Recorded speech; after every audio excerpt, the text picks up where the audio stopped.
Hello, hello. Welcome in, Lover Gang. Welcome in to Lover Girl Confessions. It's your girl, Rogue C. I hope you guys are having a lovely evening. Happy Wednesday. While you guys are just coming on in, if I can get some mic checks when you guys come on in. Again, it's your girl, Lover Girl Rogue C. Hello, hello. Welcome in. Happy Wednesday. I hope everyone is having an amazing day. I'm not going to take too much of your time. I just wanted to have the conversation about why do women stay? Why women are addicted to suffering. Welcome in, Team Casey. How are you, love? Thank you so much for coming through. Welcome in, Lover Gang Rue. What's up? What's up? Let's see. Tavo, welcome in. Happy birthday. Oh my goodness, I'm sorry. Happy birthday, Melissa. I hope you are enjoying your birthday. What are you, a Taurus? Taurus gang in the building? I hope you had a beautiful birthday. Happy birthday to you, Melissa. Welcome, welcome. I hope you stick around. Thank you, Boo. I appreciate you. Thank you. I like to bring you guys a little something new every time. Hello, Samantha. Thank you so much for joining us today. I hope you're having a lovely day. If you guys are new to Lover Gang, I hope you stick around.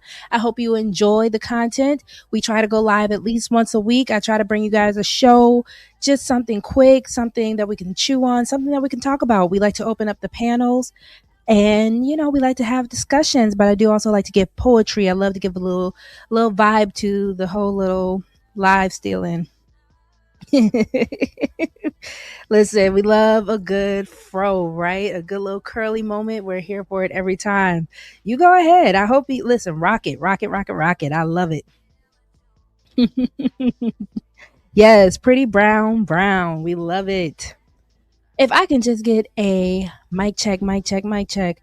Oh, Samantha, thank you so much. I hope that you just stick around then. Thank you so much. That's such a listen. I love Lover Gang. I love y'all so much.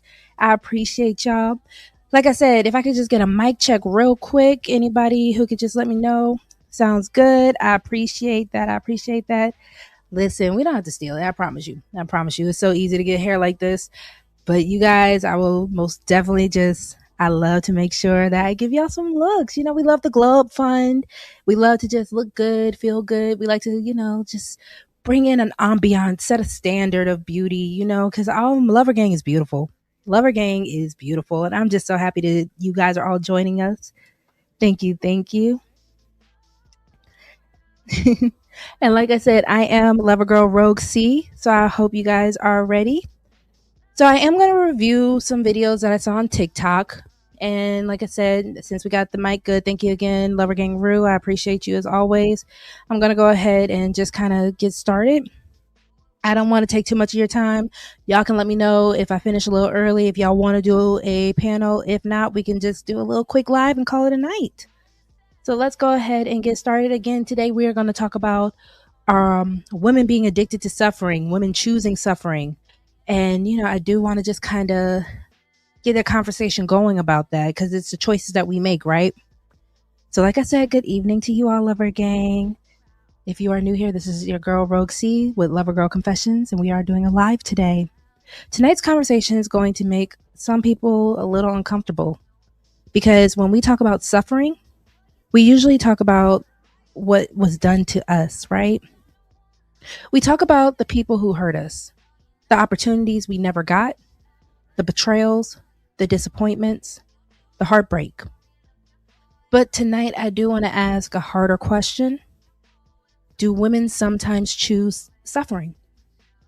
Not all suffering, not abuse, not assault, not poverty, not illness, not tragedy. Those things happen to people every day. And those things are not anything that we should just turn our noses to, that we should just laugh at. These are serious things. Let's see what y'all talking about. Welcome in. Welcome in. Is that Margie Calvin? Nice to meet you. Hello. Welcome in. Absolutely, Mana Chill. Communication is key. Oh, I just appreciate y'all. I appreciate the love. Thank you so much. You guys are so awesome. Let's see. What is Mana Chill talking about? Never mentally dwell on suffering and always live in the present. Then think on what to do next with your work life. I agree. It's all about purpose, and it's all about exactly like what you said. You can't just dwell in it. You can't just sit in what makes you suffer. You do have to keep moving and keep going, because the moment you get stuck in it, you do stay in a victim role and you can never be a victor. So I definitely agree with that. Hello, Taylor Waters. Welcome, my love. Welcome in. You guys, thank you so much for joining us this evening. I hope you are having a good day. If I don't get to say it, happy birthday to you, Margie Calvin. I hope you enjoy your birthday as well. We have two birthdays. Shout out to the Taurus gang. I hope you guys enjoy your birthday month. Turn up the whole time, right? It's a turn up, especially in the summer when it's nice and hot outside. I hope you enjoy. So let's continue. So, like I was saying, not all suffering, those things happen to people. But what about the suffering we repeatedly return to? The suffering we recognize, the suffering we tolerate, the suffering we call love. Let's talk about it. So, the first segment that I want to talk to you all about is, are women choosing suffering or are they choosing familiarity? Most women don't wake up in the morning and get a good stretch in and wake up and, like, oh, today I'm just going to choose to suffer. We don't do that, right? I want to suffer today. I want to do something that makes me cry. Well, okay, I'm lying. I might do that sometimes. Sometimes you just want a good cry. But for the most part, we don't do that. We don't wake up ready to just choose what we want to be upset about and what we want to focus on as far as suffering, right? But many women choose what does feel familiar. Sometimes familiar is chaos. Sometimes familiar is inconsistency. Sometimes familiar is emotional unavailability. Sometimes familiar is struggle. But the question that I have to ask, or the question that it becomes, are we choosing pain? Are we choosing what we knew? Or at least what we think we know, right? So I do have a question for you all. Have you ever stayed in something because it felt familiar? Is familiarity stronger than logic? Can comfort and dysfunction become the same thing? Give y'all time to talk to me back and see what y'all say. Oh, it's Gemini season. My bad. Shout out to the Gemini. Is it Gemini season already? We did get into June. That's crazy. Happy Gemini season then. My bad, y'all. So all my Geminis. Shout out to you all. If you are under the age of 18, I'm not sure the space is for you. I appreciate you all for being here, but this is an 18 and up more sort of situation. But thank you, Tay Tay. Welcome in, Tay Tay. I'm sorry, girl. Hey, girl. Hey. Welcome in, boo. I'm happy to see you. Let's see. Mana chill. Don't mentally dwell on anything bad, evil, or forbidden. I agree. I most definitely agree. Meditation is extreme overdwelling. So are you saying when people sit down and meditate, they're still dwelling in what they're suffering from, or is it a way to release from suffering? Mentally dwell on good things only. Salute, Kills. Welcome, welcome. Kills, why is there a 9 in my name? Where'd the 9 come from? Kills, you can ask. You can ask for the wrench, and you know, we could definitely make that happen. I don't know. Does Kills have to pay for the wrench, y'all? Because Kills was charging. Kills put a little hefty little price on my wrench over at your channel. But I got you, Kills. I got you after the show or while I'm playing the video. All right. So let me go ahead. You see, they're already on your top, Kills. Right brain, welcome in. Oh, thank you so much. Thank you so much for joining us. I hope you're having an amazing day. Y'all, the crazy thing is I actually did forget to post this on Instagram as well. So I got you, Kills. Give me a second. I got you. I forgot to post this on Instagram. I'm just kind of just going with the flow today. It's just a Wednesday, so I'm just happy for everyone coming in. It's going to be a little chill vibe. And, you know, shout out to the replay gang. If you are part of the replay gang and you catch this live, I hope you are enjoying. I hope you have hit the like button. I hope you have subscribed. And if you're watching right now, hit the like button, subscribe.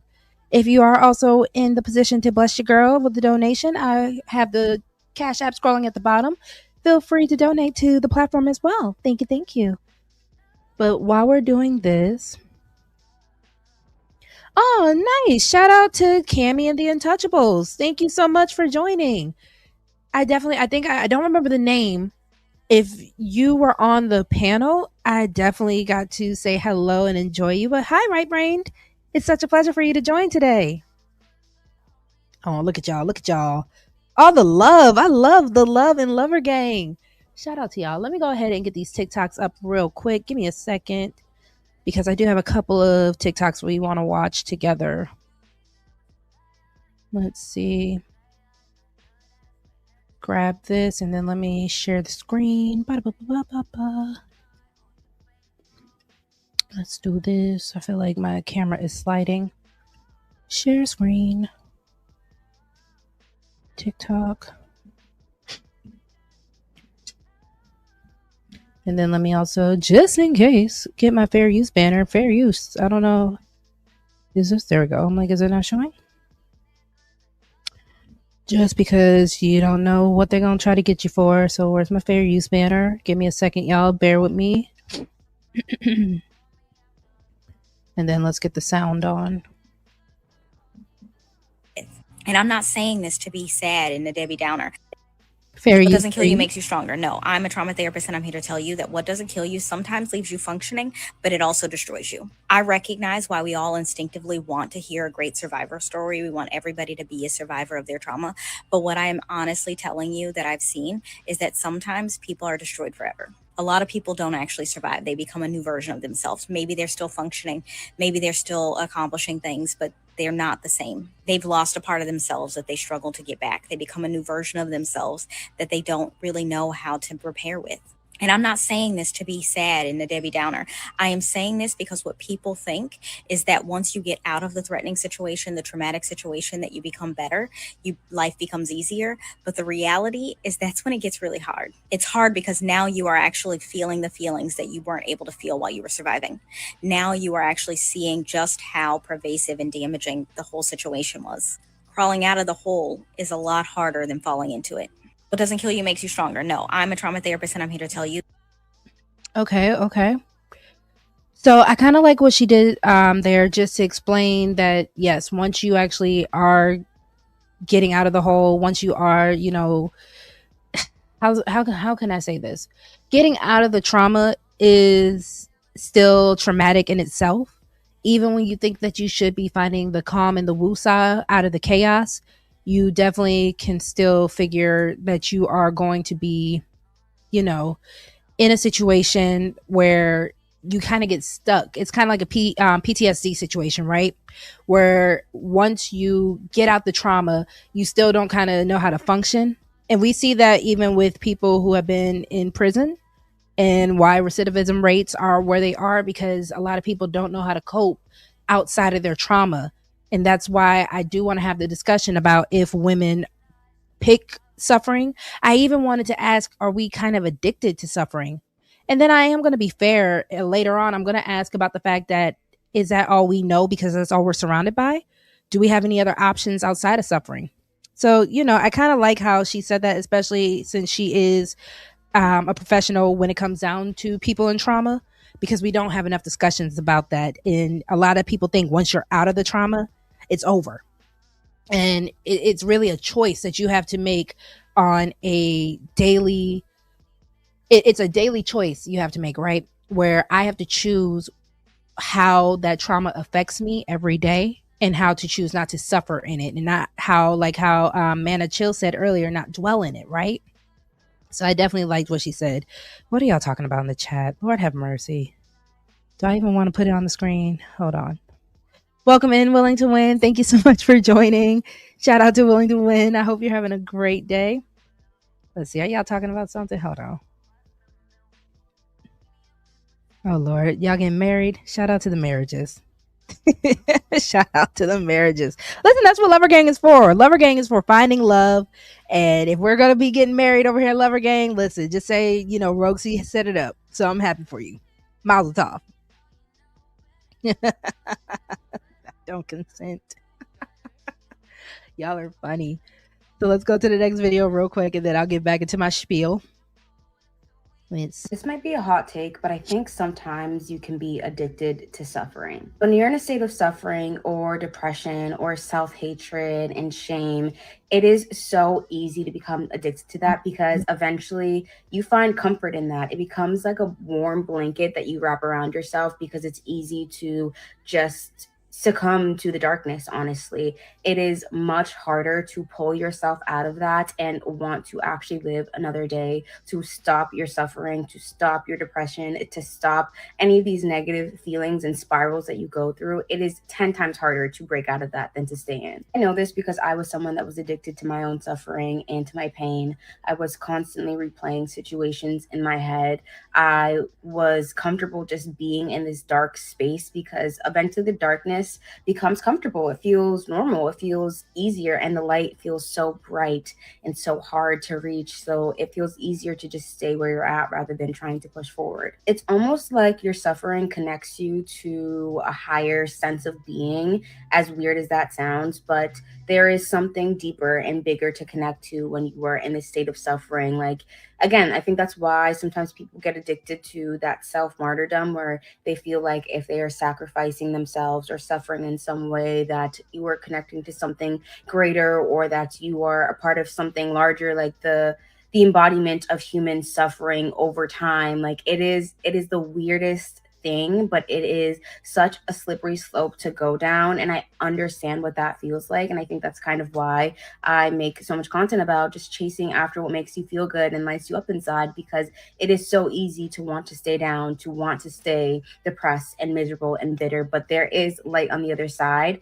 It's just going to take effort and work to get there. I think oftentimes people want things to come easy to them. They want healing and growth and creating your dream life to come as easy as breathing. But with anything in life, it's going to take effort and it's going to take work. And I know when you're in that dark, depressive state, the last thing you want to hear is, I have to do more work. But in order to build the life of your dreams, in order to not suffer every single day and actually have a will to live, you have to fight your addiction to the darkness. You have to fight it with every fiber in your being. And I promise there is so much light on the other side. Like, it is so hard to envision a healed version of yourself. And I definitely could not picture this version of myself when I was in my deep, dark, depressive state.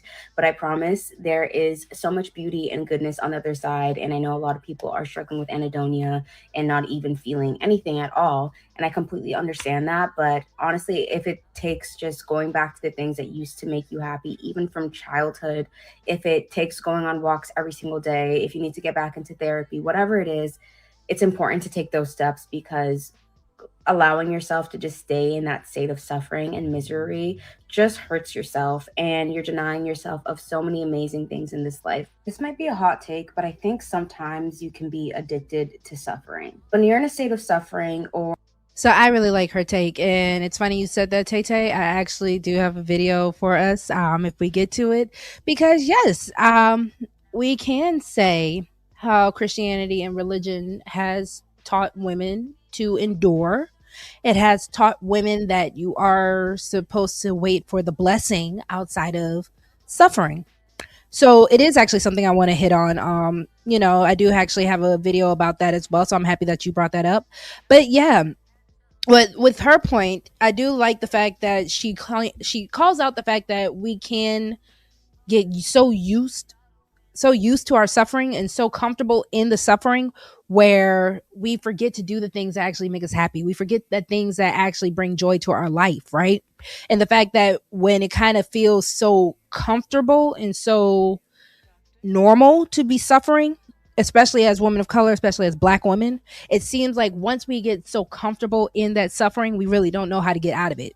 We have to almost force ourselves to get out of it, right? We have to, like she said, go for the walks, call our friends, meet up with people. We have to get outside of just everything that is burdening us. And it's kind of strange when you really think about it. Even when you see these conversations about the whimsical black woman and the whimsical black girl, and how black people, black women are losing their whimsy, it's kind of like, where did the disconnect or where did the connection to suffering become synonymous with being a woman? And like Tay Tay said, is that because of also religion and stuff like that?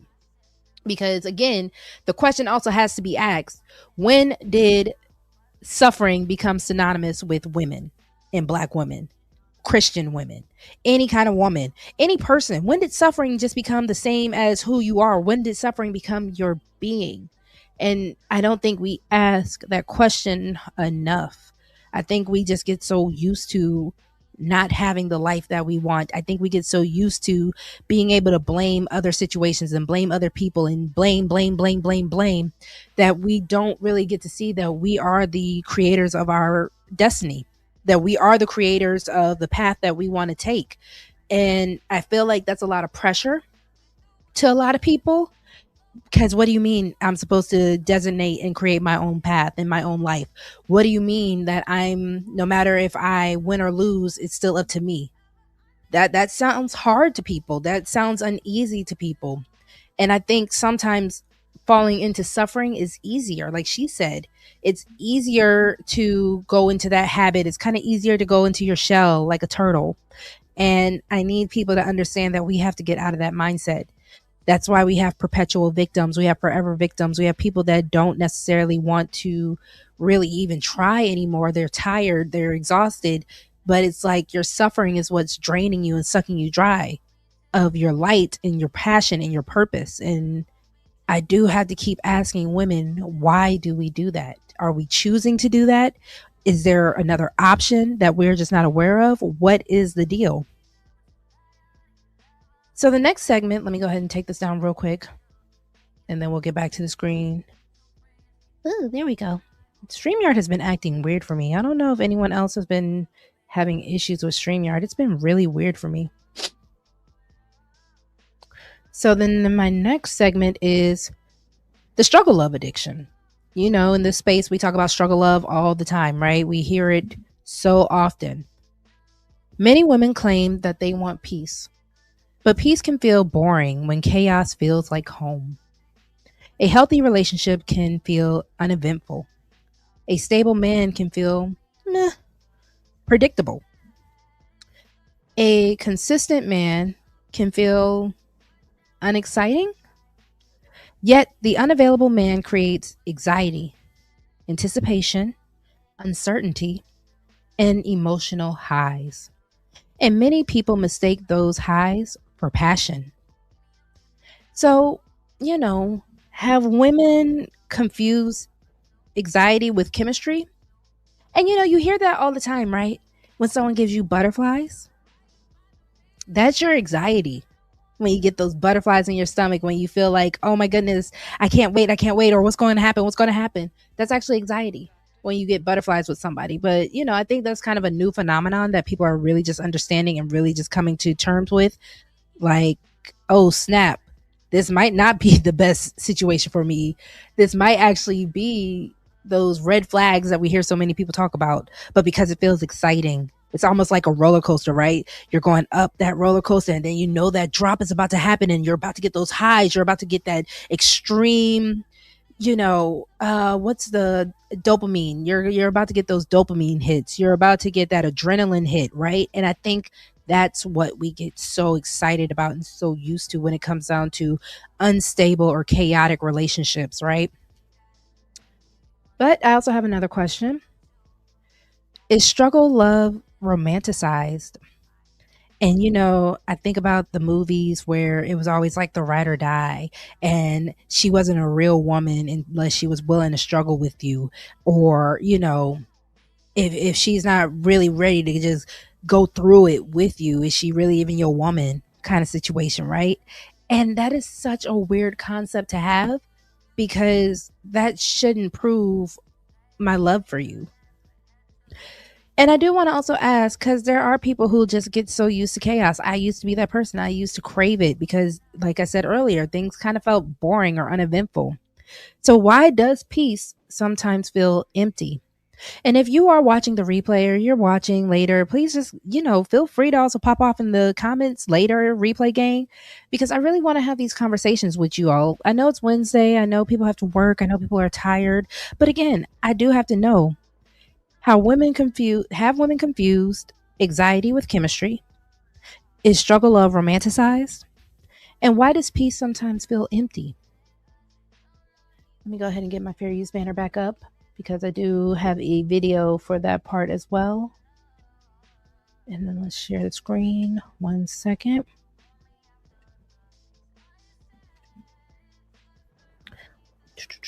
Go back to TikTok real quick, y'all.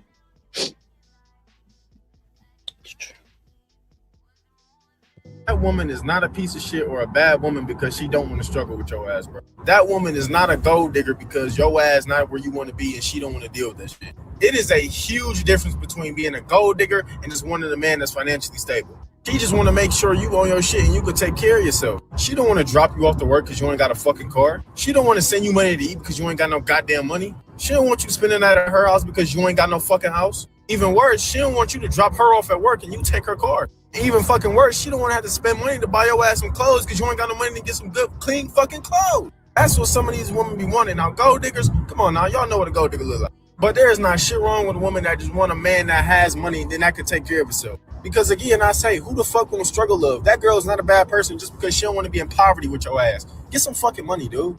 That woman is not a piece of shit or a bad woman because she don't want to struggle with your ass, bro. That woman is not a gold digger because your ass not where you want to be and she don't want to deal with that shit. It is a huge difference between being a gold digger and just wanting a man that's financially stable. She just want to make sure you own your shit and you can take care of yourself. She don't want to drop you off to work because you ain't got a fucking car. She don't want to send you money to eat because you ain't got no goddamn money. She don't want you spending that at her house because you ain't got no fucking house. Even worse, she don't want you to drop her off at work and you take her car. And even fucking worse, she don't want to have to spend money to buy your ass some clothes because you ain't got no money to get some good, clean fucking clothes. That's what some of these women be wanting. Now, gold diggers, come on now, y'all know what a gold digger look like. But there is not shit wrong with a woman that just want a man that has money and then that can take care of herself. Because again, I say, who the fuck won't struggle love? That girl is not a bad person just because she don't want to be in poverty with your ass. Get some fucking money, dude. That woman is not a piece of shit or a bad woman because she don't want to. We had to run that twice. I'm sorry, y'all. A lot of these conversations, I had to run that back. So, yeah. Hi, Zyrex. Hello, my love. It's such a pleasure to see you. Welcome in. Happy Wednesday. I hope you're having a good day. But yeah, and I love when men are able to also speak on these points because we also hear that gold digger word a lot. And I have to say, if we're going to talk about women choosing suffering, I do also have to admit that, again, we have situations where a lot of men like to see women suffer. A lot of men think that, like I said earlier, she's not a real woman unless she's willing to go through the trenches with you. And then they get mad at the woman that she becomes when she is hardened up or when she is angry all the time or when she doesn't feel safe. We talked about that in my last live about safety for women. But again, it's weird because I don't know where it became she's really a ride or die type of chick. She's really that woman for me because she's willing to suffer with me.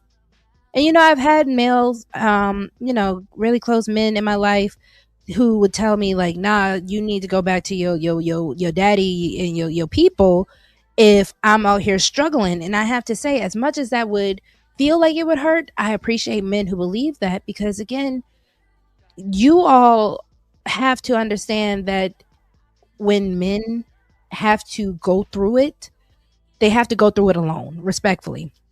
Us as women being on their side all day, every day, and even me, I had to learn this, trying to motivate a man all day, every day does not really help him. It does not really motivate him. It's something about the fact that he goes through the trenches by himself and he's able to come out a stronger man.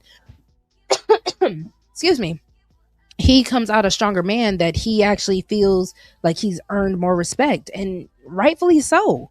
Because if he is at the bottom and he's able to get back to the top, or if he was at the bottom and he was able to pull himself to the very top, that is a beautiful thing for a man to do. That is a strong thing for a man to do. And it's an honorable thing for a man to do, especially if he says, listen, baby, I'm not going to take you through the mud with me. You need to go and be somewhere safe. And when I get out, I'm going to come and get you. What can we say to a man who's like that? But the fact that we have to say thank you. And yes, if it's something where you are willing to wait as a woman, you can wait for him if he's really trying to get out of it. So again, shout out to him, shout out to this brother because he was able to speak on it. You're not a gold digger for wanting stability, woman. You're not a gold digger for not wanting to go through the ride or die and the suffering stage and struggle love with somebody. Struggle love does not do anything to anyone. It doesn't prove anything for anyone because, again, why are we struggling together just to claim our love with each other? But like I said, I am going to move on to the next point. Let me go ahead and put this down real quick. So then my next segment is the savior complex.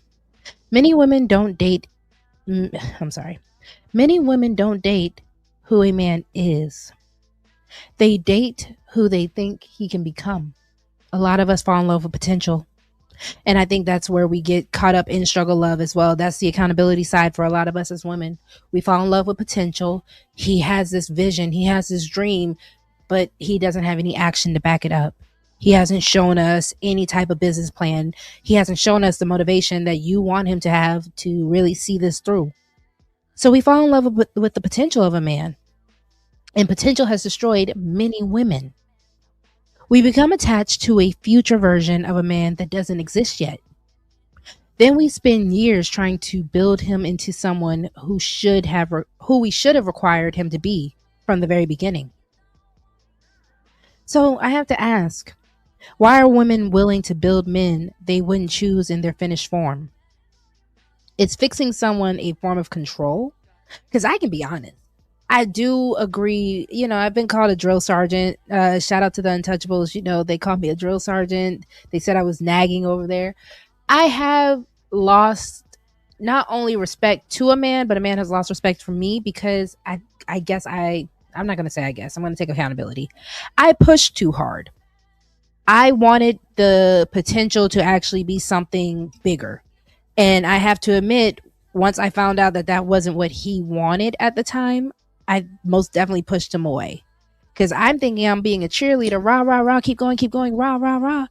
But what I actually was doing was undermining him because I was trying to make him into something that I wanted him to be, and I don't believe he wanted to be. And that was wrong on my end. That was very, not just only undermining, but it was disrespectful. Because I guess I ended up turning his dreams into my dreams. And I wanted him to achieve them the way that I wanted him to do it. And that was wrong on my part. So I do believe, answering my own question, that fixing someone is a form of control, especially from a woman's side, because it's not really our job to build up a man in the first place. And then I have to also ask, are women addicted to potential? Because like I said, potential seems shiny. Potential seems like, okay, this could be something amazing, which is nothing wrong with it. But if there is potential with no action, we have no business being there, ladies. We have no business trying to just take a man and build him up like a Lego piece because that's not our job. Like I said earlier, when a man actually goes through it and becomes the man that he becomes at the end of it all, that is the man that hopefully you want, hopefully you're attracted to, because he was able to really get through it and do something. And gentlemen, you can pop off in the chat about how it feels. Do you feel like we're controlling you as women when we're going based off your potential? Are we wrong as far as trying to really just cheer you on and rah, rah, rah and root for you? Or is there a certain way that we should do it? Is there a certain way that we should be coming at the ideas that you guys give us? Because as women, we are going to take something. You have an idea. A woman is going to take that, incubate it. And I'm saying incubated just because it's an idea. But we're going to take that and we're going to try to help you birth that idea into something else. But are we wrong for doing that? Are we wrong for getting involved with what you want to do as a man? So please let me know. Let's see. Welcome in, Kasim. Hello, brother Kasim. Thank you so much for joining. I hope you're having an amazing Wednesday. Welcome in, Robert. I think there is a difference between struggling and red carpet fairy tale expectations. First, it shouldn't be a struggle. However, sacrifice and compromise is not struggling. Okay. So, sacrifice is not struggling if it's not demeaning, if it's not putting us and any littles at risk. Sacrifice in a relationship should never mean that we go hungry, right? Sacrifice in a relationship should never mean that, we go without completely. Now, if we're just hitting some times where things are a little rough and we just have to budget better until we get back on our feet, if we have to, kind of work our way back into what we're supposed to be, then no. Especially if, yes, if I love you, we can go through certain things. But when it seems like the effort isn't there, when it seems like you are really just trying to put me in a situation, and I'm talking me as women, when you're trying to put women in a situation where we have to prove our love based off of struggling, that's when it becomes abusive. That's when it becomes a non-factor that I should stick around. I shouldn't stick around for that, right? But if things just happen, yes, you can pick up the slack for your family and your man. That's what we're here for. We're functioning grown adults. But again, it's a matter of the effort that he's willing to put into it. It's a matter of, is there a plan for us to get out of it? And it's also a matter of, am I trying to prove myself? Because if I'm trying to prove myself for the relationship, then no, struggle love is struggle love. And I'm not going through it. I'm not doing that. And I don't think any woman should. But definitely good question, Robert. I like that. I like that insight. Thank you so much. You love a good DIY project? You like building men? I don't know. I tried it in my youth. I honestly would prefer the finished product. I think you see more of a man's character. You see his demeanor better. You see his stick to itiveness. You see what he's actually willing to really do. When we get involved with men too early, I don't think we give them chances to be men like that. I think we kind of take that away from them. But I mean, I could see the Bobina the builders who are okay with, forming and shaping things. I think that energy goes better to children. But, I think when it comes down to a grown adult, I do think it's a lot of wasted time, especially if he's not really trying to match the energy that you're willing to put into him. If you're willing to put more energy into him, I think that is problematic. I think it is more problematic when you are more excited about his dreams and his goals than he is, because they might as well be yours. I think we have a better chance of putting that energy into ourselves if we're going to do anything like that, and we should put that energy into our own dreams and goals. And I think it is better for men to figure it out for themselves, just because that is what strengthens them. That is what makes them men. That's what, when you think about like the rites of passage, men were supposed to go and learn how to hunt. Men were supposed to go and learn how to create fires, forge. They were supposed to learn how to do a lot of things that just kind of made them tougher. And I think the moment that we pick up the slack for them, when it's not needed, let me say that, when you're picking up the slack for a man and it's not needed, I think that is when it really does become an issue. I think our energy is better suited to build ourselves up, and then it is better suited to build up the home. And I'm not saying that like women belong in the house. I'm saying it is better energy suited to build up the things that surround us, and then he's supposed to build up himself and the things that surround him. Because again, us putting that energy, I notice a lot of men resent women when they do that. A lot of men think you are disrespecting them when you build them up. But I definitely appreciate that. If y'all feel like elaborating, please feel free to. Excuse me, sorry y'all. This weather has been crazy. Has anyone else noticed the up and down in the weather? It's been nasty. Thank you, Robert. Let's see. No, women are not controlling us. All right, Rob Esquire, what do you mean? Because I was asking more so as far as the controlling thing, when we get more involved with your dreams than you do. And that when we kind of push, because I gave my own example, my own anecdotal example, when we push and push and push and push you all, I feel like that is kind of low-key like puppeteering. Especially if it's like not a situation where you find yourself wanting to be in. I feel like we puppeteer you as men sometimes when we try to get overly active and overly involved. So thank you so much for your comment. I hope you can elaborate for me. Let's see. I'd say don't try to change a man, build with a man. A woman is nurturing by nature. And I agree with that. And I guess maybe the question, Robert, is what is building with a man looking like? And maybe we can dive deeper into a different show about that, because I think we do get confused when we are trying to change men versus when we're willing to build with men. So I like that. I think I'm going to try to do a show about that, because I definitely think we can dive a little deeper into that. And I think that will help a lot of people, honestly. Not wrong at all. I appreciate my wife's input and support. And I listen, I thank the married men. Thank you, Rob Esquire. I thank the married men for their input as well, because I think that's why what Robert was saying earlier, and I kind of want to dive deeper, working with your man, supporting your man. I think we have to know the difference between that and puppeteering your man. Because I do see a lot of situations where women are puppeteering their men. And I think that is what snatches a lot of manhood from men. So I think we need to, like I said, shout out to both of you, Rob and Robert, because I think I do want to kind of dive deeper into that on a later date. So I appreciate y'all. A woman's input is essential in any relationship that's going to last. Yes, and no one's saying that women should not have an input. I want you guys to understand me clearly. It's a matter of where we are now taking on the helm of being you, where we're trying to make you a better man. And I don't think that's in our role. I don't think that's fitting for us to try to make you all better men. Now, a lot of people could say, well, Rosie, what are you trying to do? I'm just bringing attention to it. I'm bringing awareness to it. If the men want to take the advice that I say because they are saying it's so hard out here to be men, if the men are wanting to take the advice because they're not getting the results that they want with women, then yeah, I'm going to tell y'all have to be better men. But I'm not trying, like I said, been there, done that. I'm not trying to make the only man that I'm trying to help build up is my son, respectfully. But it's also because he doesn't know better. But I also know that there are certain things I'm not going to be able to teach him as a woman.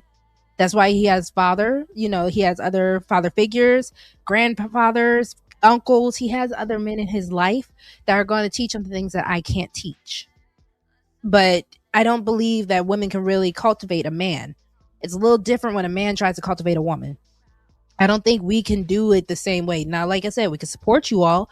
We can have input for you all. But when you guys really need to go through it, you guys really need to go through it by yourself.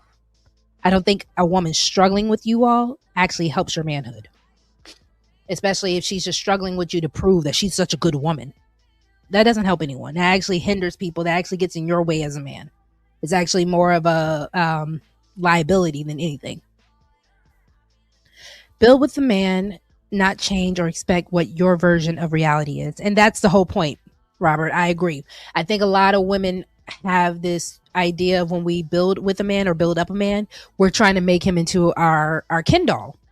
We're trying to make him into what we want him to be, into what our reality of what he should be. And that's not fair to a man, especially if that's not what you want to do. So you like to wait at the finish line for the dude that crosses first. Okay, I like how you ask that. So let me say this. Again, it's not a matter of waiting at the finish line strictly for the finished product. It's a matter of I can't make you a man. I can't make you a better man. Who you are as a man is who you are. So whatever version of you that is, when I find you at your potential, it's not my job to keep pushing and keep pushing and keep pushing and keep elevating you in the way that you know how you want to be. It's not my job to put my will onto you. And that's all I'm saying, right? I'm not God. And even God gave humans free will. I can't put Rogue C's will onto the man that Rogue C's with. He's going to do what he's going to do, and he's going to be who he wants to be. And it is my job to understand that, and it's my job to actually say, yeah, I'm going to stick around with him. Yeah, his plan makes sense. Yeah, he's the right man for me. So in a matter of the finished product, you are supposed to still be more of the man that you are without my influence, and I can't make you that man. Now, once we're together and life happens, I can support you and I can support us in every way that is in my ability. But you as a man, I can't make you a man. That was your parents' job. That was for you to figure out in your young adulthood. I can't make a man. I can't raise a man. Shout out to K Michelle, right? Let's see. Thank you. Y'all ready for the link already? Not putting all the burden on us to start. Okay. And I agree with that. I don't think anyone should be a burden to anybody in the relationship. The moment you become a liability, the moment you become a burden to the relationship, I don't think the relationship is going to work. Because again, we're two functioning adults. We should be able to come together and make the relationship something beautiful because we are functioning as adults.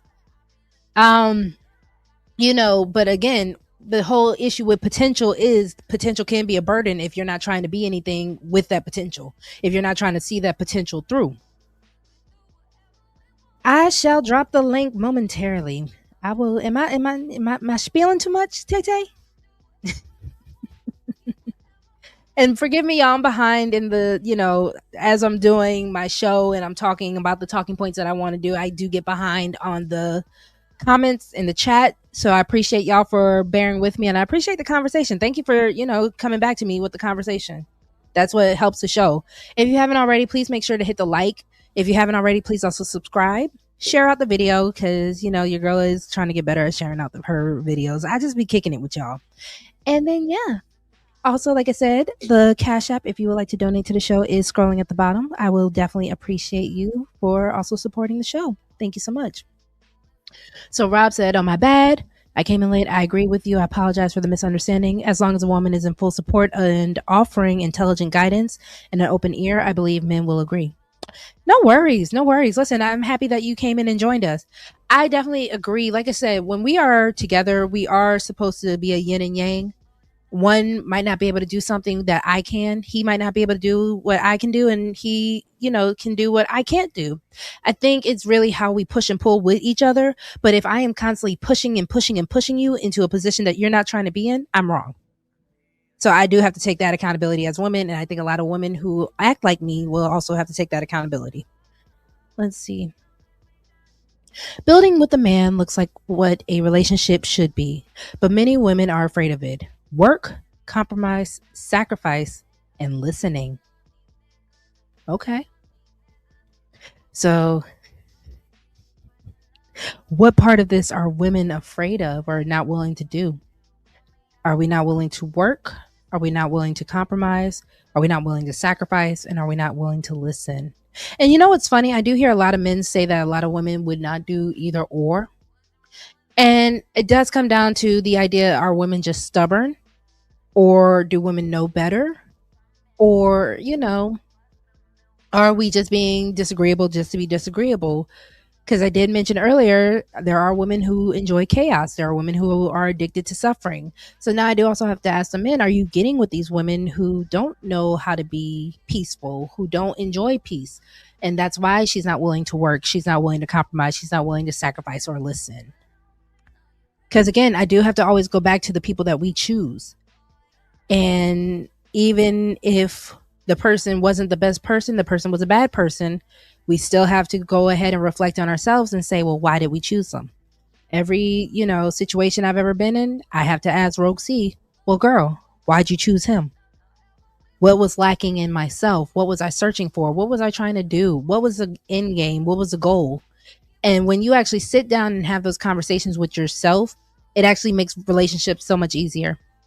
Because now you know what you're lacking or what you're missing or what you're looking for. But I do have to ask, when it comes down to the women that, Robert, you're saying who are afraid of these things, what made you attracted to those women to begin with? Why were they there in your presence in the first place? And there's nothing wrong with that. There's no wrong answer to that. I just want to know. Why can't you make a man better? Excuse me. So again, it's not about making a man better. It's more so, I can't make you a man. The type of man that you are, the type of man that you want to be, that's on you. And it's not necessarily my job to make you a man. Now, I can amplify you as a man. I can, make you look better as a man. But as far as actually making you a better man, and we hear those kind of things, she made me a better man. That was still a choice you had to make as a man. The woman that you choose, if you had to become better because that was a woman that you wanted to be with, that was still your choice. So my biggest thing, and right brain, you're new to my lives. My biggest thing is I never want to take someone's choice away in a relationship. I would never want someone to take my choices away in a relationship, right? So if I'm choosing to be better, it's because I'm choosing to be better. Now, if you're worth me choosing to be better, if I'm worth you choosing to be better, then yeah, that's a beautiful thing. But that's still, at the end of the day, is your choice, my choice, right? So it's not necessarily why I can't make you a better man. I can't make you better. You have to choose to be better, and I can just amplify that, and I can support you through it.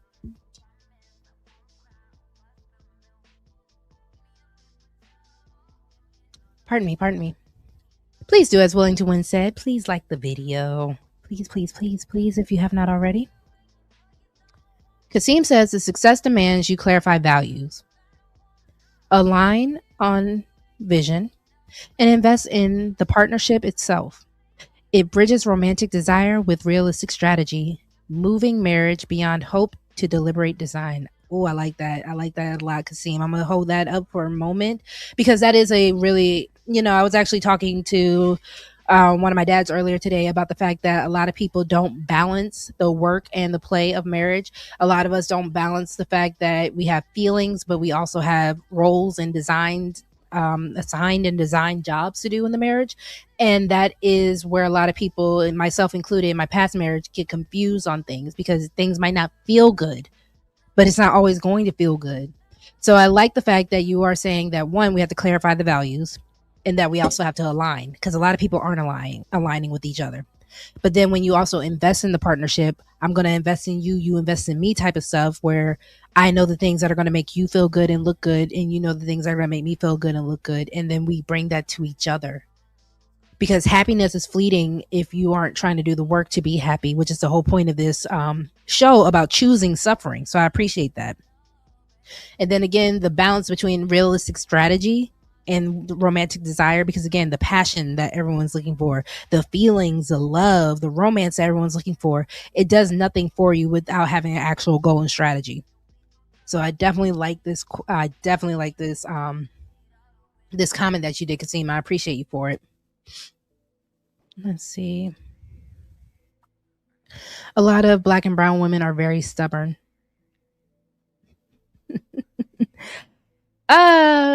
Yes, but it's also a lot of Black and brown women are based off of survival.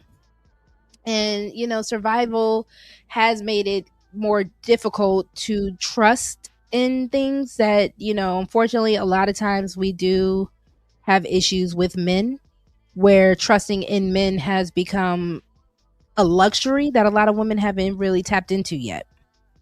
But there is a stubbornness. I will agree with that because I'm very stubborn. But it's also just a matter of the man and the woman that you're dealing with and how you guys can get together and actually build something beautiful. Welcome in, Lady Quantum. Dr. Quantum in the building. Hello, gorgeous. I hope you're having a wonderful Wednesday. All right, y'all. Let me get through these segments because y'all are ready to talk. Let's do it. All right, hold on real quick for me. Awesome. Thank you, Robert, for hitting and supporting the show. Shout out to Robert. I appreciate you so much. Y'all be like Robert. Support the show if you can. It's such a great listen. Thank you so much, Robert, for hitting the Cash App. I definitely appreciate you. If y'all want to be like Robert, the Cash App is scrolling at the bottom. I appreciate y'all as always. Thank you for the generosity. All right. So let me hurry up. So, do women believe suffering is the default? That is my next segment. So, I'm going to be fair. Like I said earlier, many women were taught suffering comes with womanhood. Men are going to cheat. Marriage is hard. Relationships are struggle. Good men don't exist. If you find a decent one, you better hold on to them and keep them. And these are the things that we hear all the time, especially in our communities, right? What if some women aren't choosing suffering? What if they're genuinely just believing that suffering is unavoidable? So were you taught that love requires sacrifice? And a lot of y'all were saying that earlier, that love requires sacrifice. Do women expect disappointment before relationships even begin? Because that also goes back down to the fact that a lot of us were told that we're stubborn as women. Is suffering viewed as the cost for companionship? Is struggle love? Is suffering? Is trying to always be at the bottom with somebody the only way to prove that you love them? All right, I'm gonna hurry up through these segments real quick. So then my next segment is how blessings sometimes feel like a burden to women. So this is one of the saddest realities, right? Some women reject blessings because blessings challenge their identity. A healthy man feels suspicious. Peace feels temporary. Success feels uncomfortable. Help feels threatening. Love feels undeserved because suffering has become normal and blessings require a new version of yourself. And we have these conversations about like self-sabotaging all the time. So have you ever sabotaged something good for you? Why do some people trust pain more than peace? And can blessings feel heavier than burdens? And I mentioned this next segment because I know y'all want to talk on the panel, and I'll give the panel about an hour so we can have the conversation. The victim mindset. A victim mindset isn't simply acknowledging pain. A victim mindset is believing pain is always there, and that's all there is. It's seeing only what happened to you, not what happened because of you, not what happened around you, not what happened after the warning signs appeared. Victimhood keeps us powerless. Healing restores power. And that's why I like the young lady that I played earlier, because again, it is a choice to get yourself out. It is a choice every day to not let the trauma define you.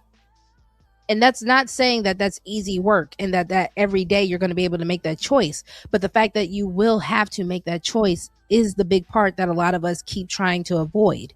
And that's why sometimes it's easier just to choose suffering.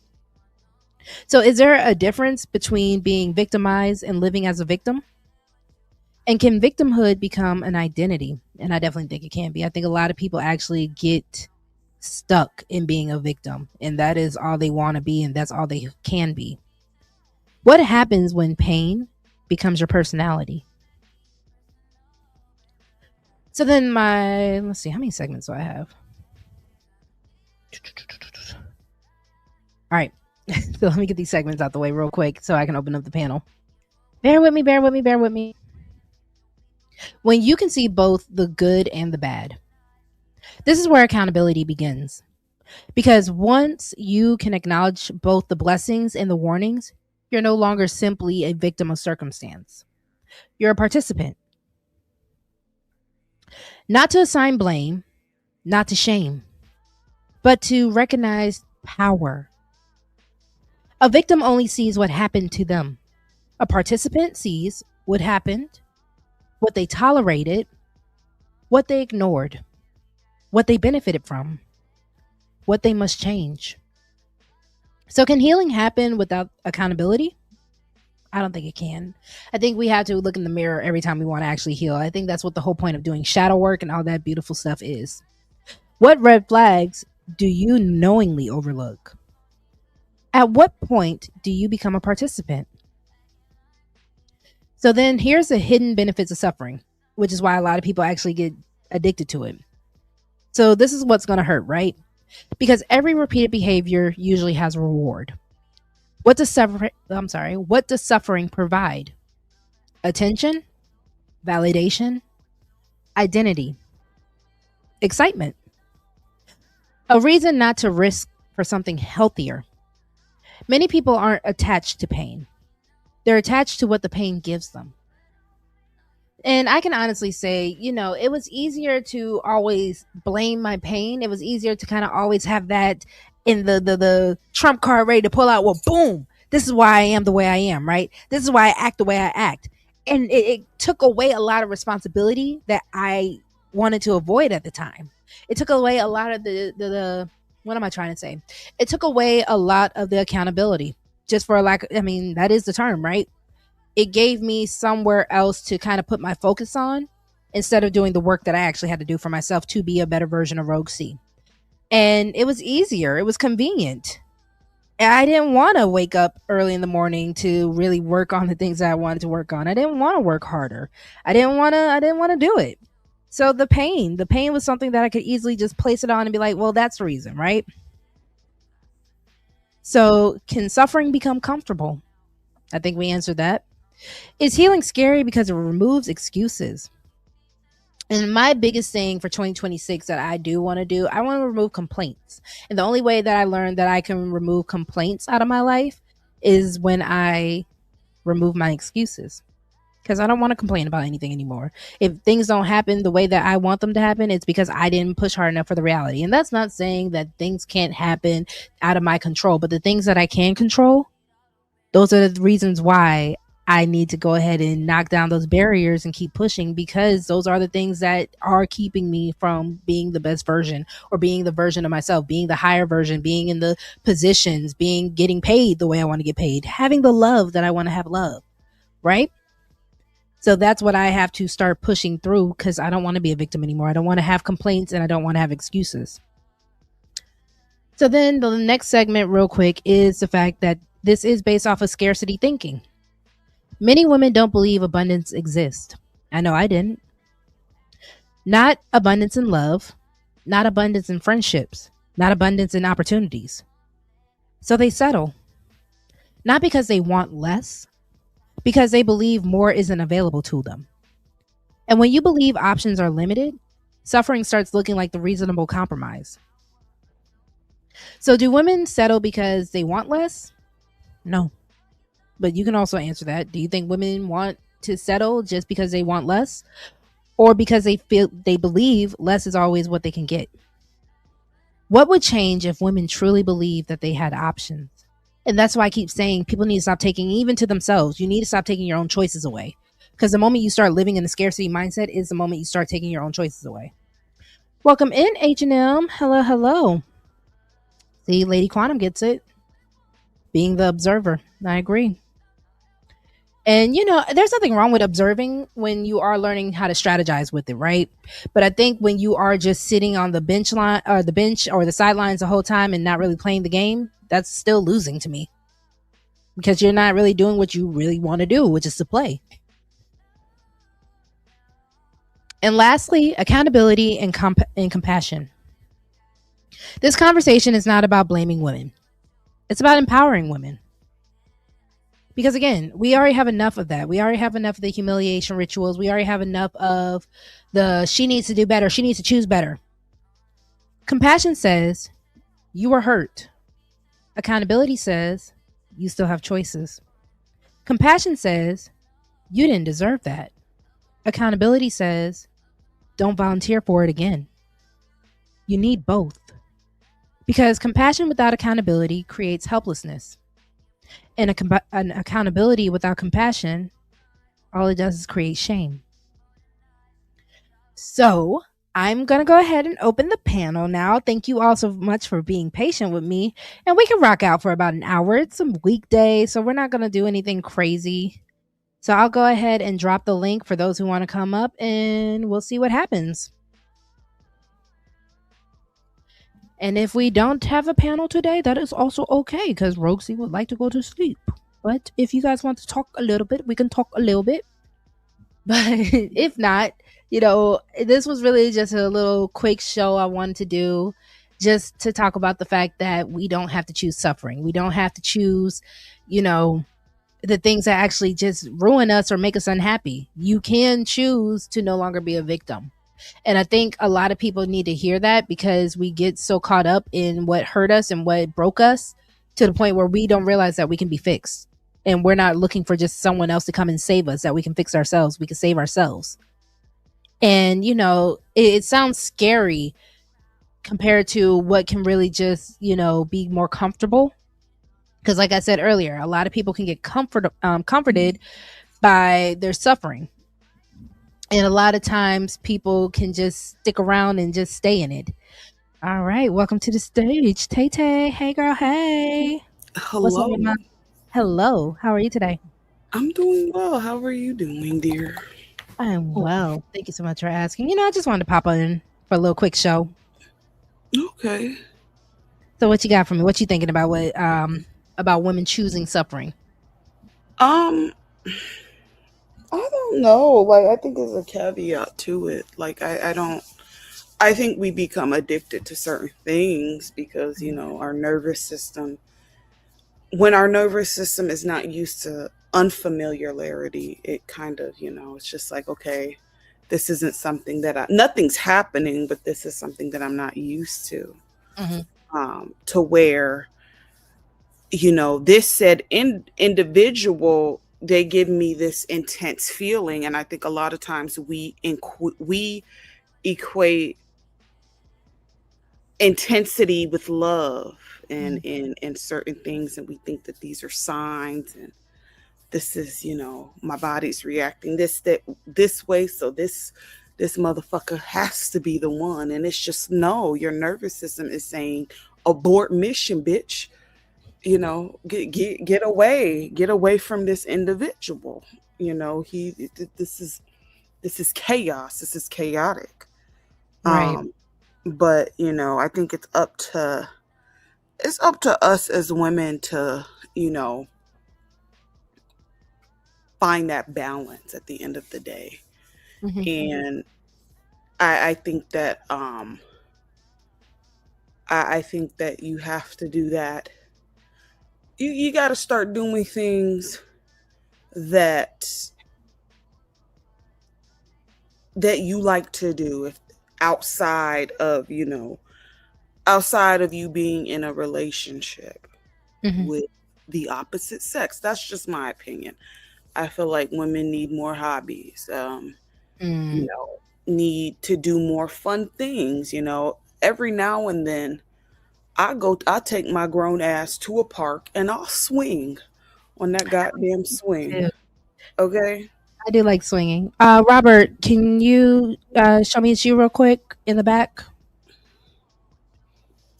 Perfect. Thank you. If you want to stay cammed up, you can. If not, you can cam down. All right. I'm also going to bring Memphis Robert to the stage real quick. How are you today, Robert? Thank you. Thank you, Willing. I hope my background ain't too loud. I'm doing good. How y'all doing? Doing well. No, you sound All right. I was enjoying the conversation you were speaking about earlier. I got a uh, viewpoints about certain things that you were saying though. good. Go for it, please, by all means. Okay. Uh, Starting out on some of the earlier topics when you were speaking about like change and changing a man or whatnot. Um, Now I don't necessarily think you should try to change a man, but I believe you should build with a man. Um, like you had stated at one time, you were saying that you don't think you should make a man better, or you don't think that's like a true thing or whatnot. I believe just any person can make a person better. That's just influence. Like everybody got that influence, even your environment. Like it may not be, it probably shouldn't be the motivation that you get better, but it's a fact that sometimes environment, sometimes atmosphere can change a person for the good or better, or for the good or bad. And that's definitely people, what I'm saying, definitely in relationships. But that's kind of what I wanted to jump on, like when it comes to relationships. Like if I say it 50-50, I believe a lot of people, especially women, would automatically think finances, right? But if I say it, I'm saying 50-50, but take finances out. All right, say everything financially is already taken care of before you even walk through the door, right? So now what is that 50-50 consistent of? If it's not if it's not consistent of money, finances, stability, accountability, responsibility, a lot of the things that women definitely had an expectation for a man, right? So what else? So okay, so now what is left if we talk about a relationship? If you're talking about not trying to change a man but build with a man, it's a lot of the things that a lot of women don't have time for nowadays, like patience, like sacrifice, like Mm. compromise. Mm-hmm. Like you're not gonna get your way all the time. And that's fair. So, can you explain to me the difference between building with a man versus building up a man? Uh, Both of them, it's almost they both have their proper place because both of them is necessary. Because they could be one and the same, and then they can be two different things depending on the situation. So, wait, Uh, it's necessary for your woman to build you up? well, not necessarily build you up, like she can't make you, you know what I'm saying, but and she can't mold you. Yet, sometimes women have the mentality that they want to change a man So they got a molders mentality at times, right? So that's what I'm saying. That molders mentality should be honed in the nurturing aspect of a woman by nature. So Why? because okay, just think about it. You don't necessarily have a you build up your child, right? You Uh-huh. build up your child. Why? Because you love them. You got connections to them. You want that person to be better. You want the best of that person's life because that's just a natural biology, something that's just in you. When that child mess up and you disappointed in that child, and this Hmm. child let you down, yet you still build, mold, protect, provide. Why? Because there's something in there that love force, right? That force of love that's by nature. You just Hmm. gonna go on and do it. It Hmm. shouldn't change with the child. That should more than magnify with your man, with your family, with your friends. See, we put boxes and limitations and put all things into categorizations that they don't belong in Well, my opinion. respectfully, I think that your mother or your parents should have done that to you, as far as, build you up. I mean, I understand, as far as, as Ruth says, inspiring, being an inspiration, Correct. but as far as building them up, I mean, if you just don't got it in you, you just don't got it in you. And it don't matter. I don't think it don't matter who the person is. They could be, that they could be giving you pep talks and hyping you up every day, but if you just don't got it in you, you just don't got it in you. Plus, it's a little different with a child as well. When It you is have different. children are sponges. Children have no real concept of what life is. So building up a child is actually just trying to establish what they should be or what they can be. And then a lot of times we Uh, also you can't do that with somebody one that's stuck in their ways or somebody that's also supposed to be in there. Hi, we also have a new guest. Welcome and thank you also JS Torres. Thank you so much for And so also a um, grown person too. I think that is ridiculous. Like, well, I mean, I agree with what y'all saying and the premise and how you saying it. I'm not saying try to take a whole person that's supposed to be grown and established and try to be like, no, I'm not necessarily saying that.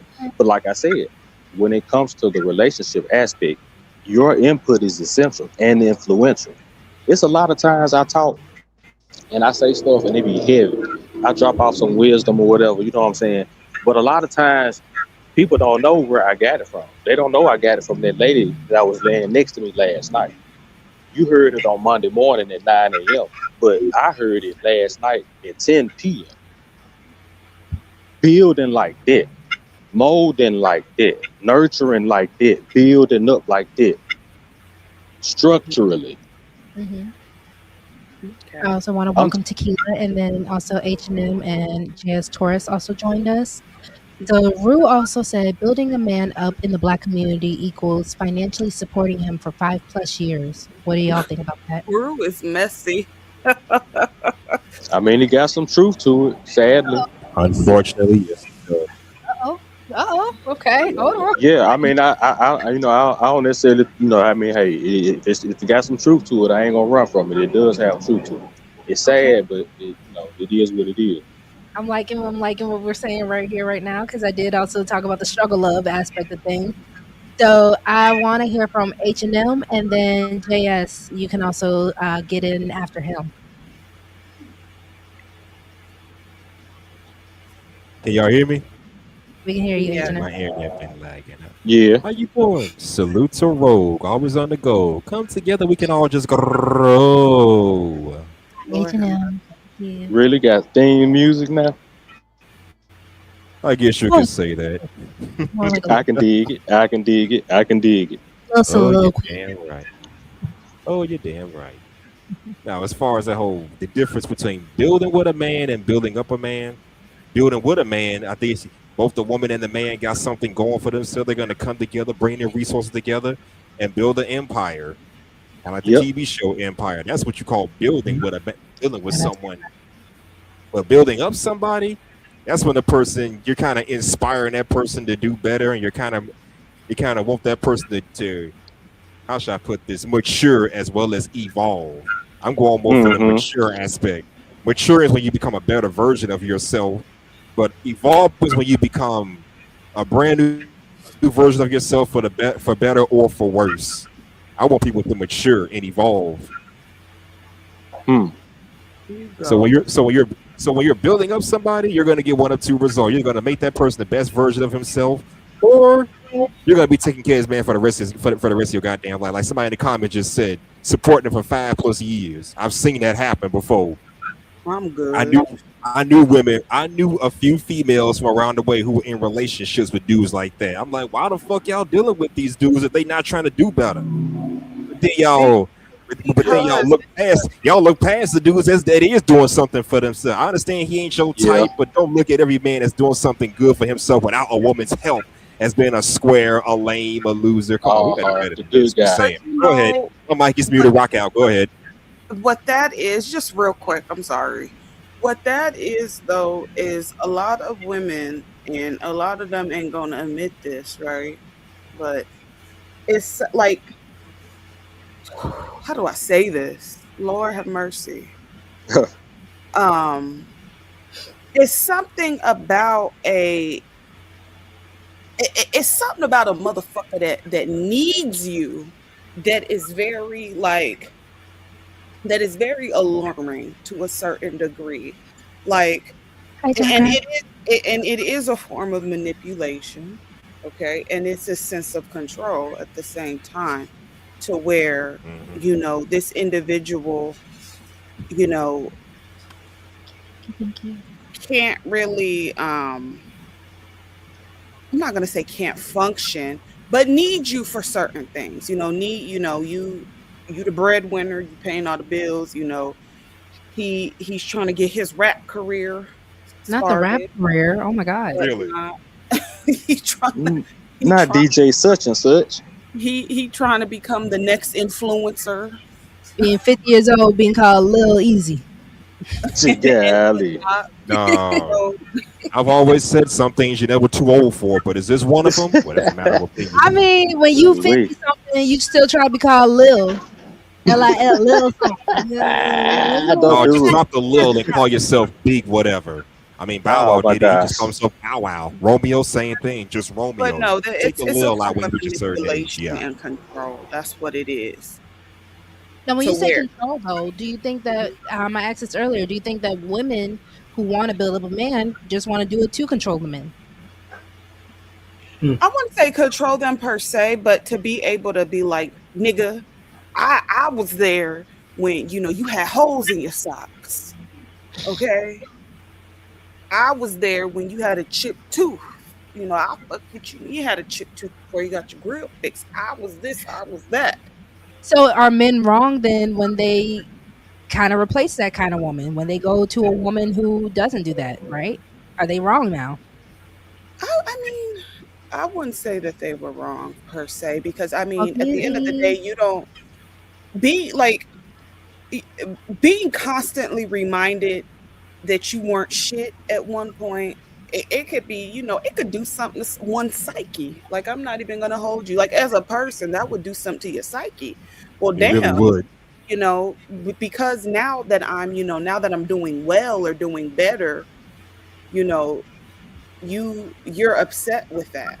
You think that you thinking that I'm trying to stun on you when I'm just evolving and elevating, and you taking that shit personally. I can't fuck with you. Let me go replace you. Absolutely. And let's not forget this whole thing. Let's not forget how sometimes you'll build somebody up, and then when they're fully built, they walk out on your ass with somebody better. Like if you're dealing with a builder nigga or whatever the fuck, let that man come up and now he thinking he better than you. He don't need you. He gonna walk out on you. Same thing with women walking out on men once they get better than them. It happens on both ends. That's why I say build together. Mm-hmm. Don't try to build against each other or compete with each other. Mm-hmm. I agree with that, Doc. Excuse me. I think I think it's a limit, because when you're talking about building somebody up, like you say, it's got to be a point where you see, that person they trying to do something for themselves. It's hard to help somebody that ain't trying to help themselves. So there is a limit and a level. Yet, I think by nature, women just have that nurturing aspect about them that's just in them. It's just something in them to they got it in them to make something better. Like that's just a biological thing, you Yeah, know. unfortunately, ladies, we're always gonna be what I finally understand is as women, we always gonna give more at the end of the day because it's just who we are. The nurturing aspect that, like you said, that biological aspect, we're Uh just huh. automatically gonna we just gonna get more naturally. We're Uh huh. whereas men, you know, y'all not saying that y'all don't have emotions or anything like Uh that. oh. So there's a lack of emotional nuance to a certain degree, which is just how y'all are. But it's nothing doesn't mean that don't mean that you don't have feelings, but you don't, we just have more nuances emotionally than you guys. Well, I agree with that personally. I think that's how I had to create. I think I ain't really an evolutionist type person. I'm more of a creationist, and I think that's how it was created just for that. Women they fulfill their role, and it seems like in fulfilling their role, they doing a lot more because they have a lot more to do. When men start fulfilling their role, they'll be able to say the same thing because we supposed to be the head, not the tail. Lenders, not borrowers, right? We supposed to be leaders, but a lot of time, especially in our culture, me as men, we not in our rightful place. We're not in our rightful position.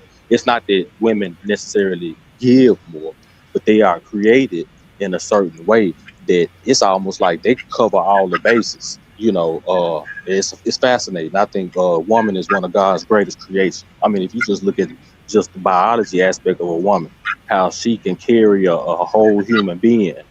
I mean, just that alone and many other things. I'm very, very high on the woman. That's why I, teach my daughter and all the women that are around in my life, how special they are, how they should respect themselves and love themselves. But yeah, building together is work. It takes work. It takes not always getting your way all the time, but there is a limit. There should be a level because, in my opinion, you should only help ones that are trying to help themselves. So I want to Um, welcome E the Man to the Absolutely. stage. I did want to get JS in there, but I also I'm wanted to so do a little sorry. quick little shout out to, Mo Love. I posted on my shorts. If you have not checked out Lover Girl Confession Shorts, go ahead and go to the shorts page after the show because I am reposting some good clips from previous shows as well. But Mo Love said that women are the creators of destiny. And I love that mindset because even to what Robert and Tate were saying, we do kind of pave a way. So that's why I'm not necessarily disagreeing with the men, where it's like a woman can have an influence on a man, and a woman should be pretty much, we are co-pilots on this journey, this plane of life, right? But again, that's why I wanted to stick on the fact because it even goes back to the women suffering.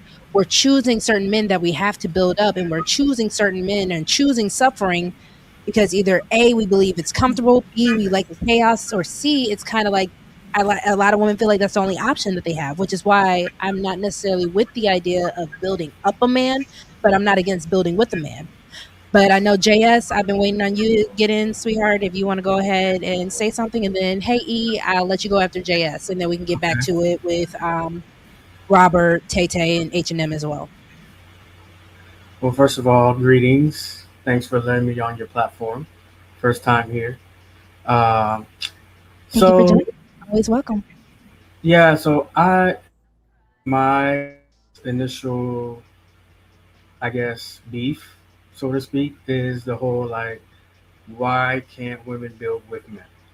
Because, and the other people that spoke a little bit ago pretty much took my thoughts really, is that, I don't mind having, because I'm not the type that, even if I do cross the finish line first, like I'm not gonna pick and choose a woman just sitting there waiting on me because I'm a finished product, I'm established, I got what I wanted now. because it's like that Drake song that you wasn't with me when you shooting in the gym. You know what I'm saying? But now you're reaping the benefits off of me, and it doesn't feel genuine to me. It doesn't feel as we built this shit up together as a unit, and we're thriving on it. So, I don't understand a lot of the women out here in I'll say the internet, not just YouTube, not just social media, but women of the internet, because in real life, I don't really experience those types of women, honestly. Maybe it's the environment that I'm in or whatever, because I know environments are different and we have to take note of that as we're having these conversations.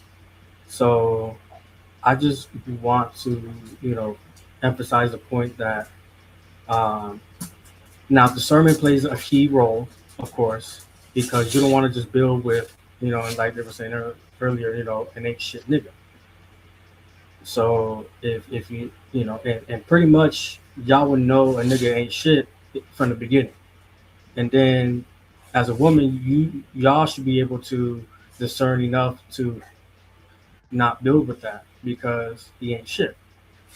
So really, I just want people to realize that it's okay to have relationships where y'all can start at the bottom, so to speak, both of y'all, and get it up and try to, build your way up together as a unit and also as a functioning unit. And you can be able to achieve success together and have those moments where you can look back and be like, we did this shit together. And that's a beautiful feeling, in my opinion. Can we start at the middle at least and not at the bottom? What is the middle? I guess the Every, middle would be more so where we're not necessarily struggling, where we're, literally like a middle class family, right? Like the goal is to become upper middle class.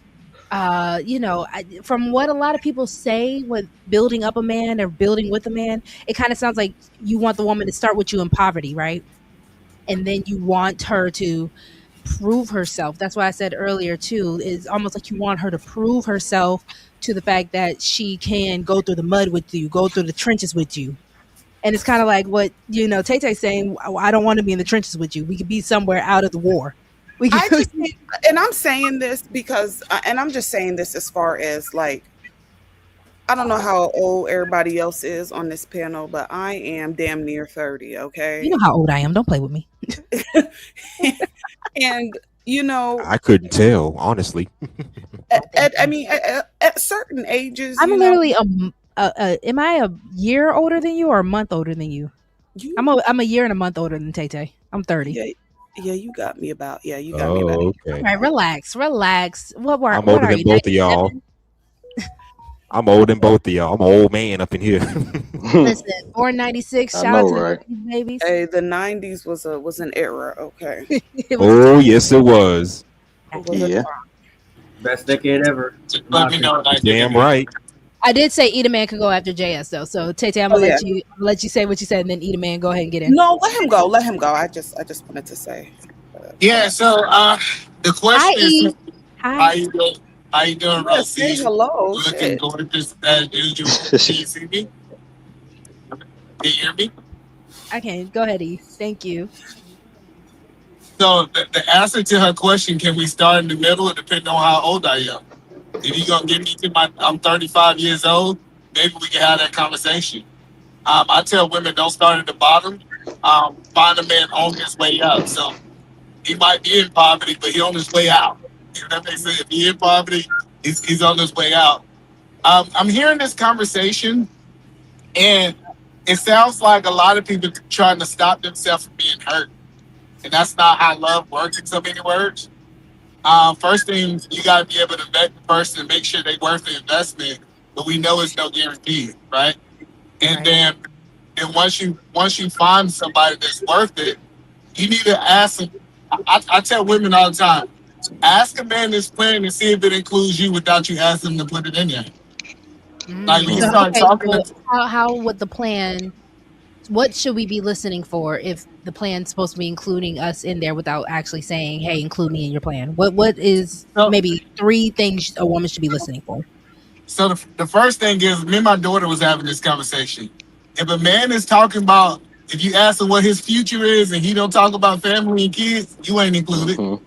Let's, Mm-hmm. let's be clear. If he's like, oh Mm-hmm. yeah, I want to start this business and I want to make 100,000 and I want to travel the world.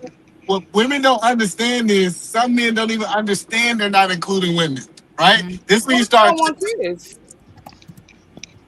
Well, say if they don't want kids, that's cool. They don't want kids, but you still would include the woman in your plans if you If I want to see a take that future with her. serious. If you Mm-hmm. want to take her serious, you're gonna say, yeah, I can see myself married in 5 years. They say stuff like that. Or I see myself settling down and having kids if they want kids. What you would see is he already got space in his vision for you. Mm. So I'm giving y'all nuggets today. See, men don't be telling y'all this Mm-hmm. whole thing. I'm telling y'all what it Listen, is. that's Mm-hmm. why. Listen, that's why I'm like, let us know what's 2 more. That was I'm one. Give me 2 more listening. that women should be listening I'm for. I'm listening. I, All right, we the, listening. We here. E. the next thing that you want to understand is too, is his vision big enough for you too? What does that mean? Can you still be yourself? Hey, you want to go to be a dentist, or you want to be a dentist assistant, or you want to be a nursing assistant? Is his vision for his future so narrow that he haven't even Mm-hmm. included a woman into that vision? What if Mm-hmm. I want Uh, to be president? Am I doing too much? Am I too ambitious if you for want, that? if you want to be the first man, sure, I guess so. And Okay. the last thing that you're looking for is he willing to take your counsel? I tell men right here, Mm-hmm. your closest counsel is your Mm-hmm. wife. I Ah, tell come men on, G. the first thing you need to do is find your purpose. The second thing Uh-huh. is who you gonna do your purpose with and spend that Mm-hmm. life with, right? And so that's the next thing too. Is I'm a big advocate of this, and I know some men got mad when I said this. Women should not date men who haven't found this purpose yet. I I, agree. Oh, I Uh-huh. agree with that Now because you I in the think house. You that's the teach. You whole telling the point. truth. But I think that's the whole point of building up a man. When you hear the phrase building up a man, I don't think he's been in his purpose yet. Because what am I building up? That's why I was saying earlier, E, I know you came in a little late, but the whole idea of falling in love with potential hurts a lot of women because I don't think he knows what he's really supposed to be doing with his potential yet. Excuse me. So I but, What if agree. what if but age But um what if matters. what if Hold you on, do? hold on, no, but age matters. Let me say this right here. Because potential is all fine and dandy when you're 21. And leave college, Thank right? Potential, thank potential, you. potential makes sense when you're 23, you 2 years in your work career. All the potential makes sense then. I don't think potential makes sense when you start talking late 20s, early 30s. You should be Mm. walking, in my opinion, this is my opinion, a man should at least, I'm not saying he's not black and blue because he's getting a beating from the world, but he's leasing the fight at that point. Like he's at least I fighting agree. at You in the 30. game. If you ain't fighting at 30, we talking 35 years to retirement. That's true. I tossed that in Retirement is Danny. just around it, right? Not every man And, has that and same blueprint. go ahead, bro. No, I I was thought just you said saying that's all fine and dandy, but not every man has that same blueprint as their life goes on. There's some trials and tribulations that happen. We always say shit happens, right? But well no. JS, should he Then be he involving a shouldn't be woman? dating I was about to say, should he respectfully. be involving a woman into that? If you have, as a man, you haven't found your purpose, you haven't found out what you really want to do, are you really supposed to take a woman along with that ride? With the uncertainty, you not being sure how you're going to really get up and go tomorrow, like, is she supposed to be down for that? Or is she allowed to say, catch me If when she you really, if, ready? if she really sees the potential and the focus that he's on, the willingness to bounce back with himself and try to ride the horse one more time, then I don't see why not. How many No, hold on, times hold is on, he hold on. supposed to bounce back? Uh, Go ahead. I, E. yeah. No, he can So bounce back 1,000 times. But when he fell off the horse, was he in his purpose? Mm. See, that's the He could conversation we be. got to We, have. we, Like, we, if a we don't man know. say if a It man say, depends. hey, I'm in my purpose. My purpose is real estate. And then it's 2008 and the whole everybody's suffering for real estate. We can't be like, oh, you know what, you're not in your purpose. It's just your purpose don't look good right now. And the whole world is feeling it. So the question is it the whole world feeling that type of pressure? Because I'm okay with people falling off the horse, but I'm not okay with at you at 35 and you said you don't even know what horse you're supposed to be on. Mm, And okay, can I say That's fair. something? go for it. That's fair to say. Yeah, I Uh-huh. was gonna say too, like, life happens to everybody. Life be life, and things Perspective, bro. Yeah. happen. But but at the same time, like, if you like if your ass is homeless somewhere, or Mm-hmm. living check to check, don't be, well, I'm not, no, well, Keeping your not really, head above water. but you Temporary stop, layoff. don't be dating. Like, get your mind right, get your situation. Uh-huh.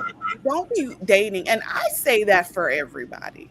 Me I I think you're personally. wrong. I agree with that. Can I I jump think in right quick? 85% of the population paycheck to paycheck. I think paycheck to paycheck is not a realistic goal, because what we know is two people can be paycheck to paycheck and they can get together and they no longer paycheck because their income matched well together, right? Especially Right. if you take it from two homes. So I would say paycheck to paycheck, like, because I know for a fact, I know a guy, his coach, I mean, his purpose is coaching. He ain't making that much money coaching, but he's in this person. He's making an impact, but he do live underneath his means, right? Why doesn't he go for the big league?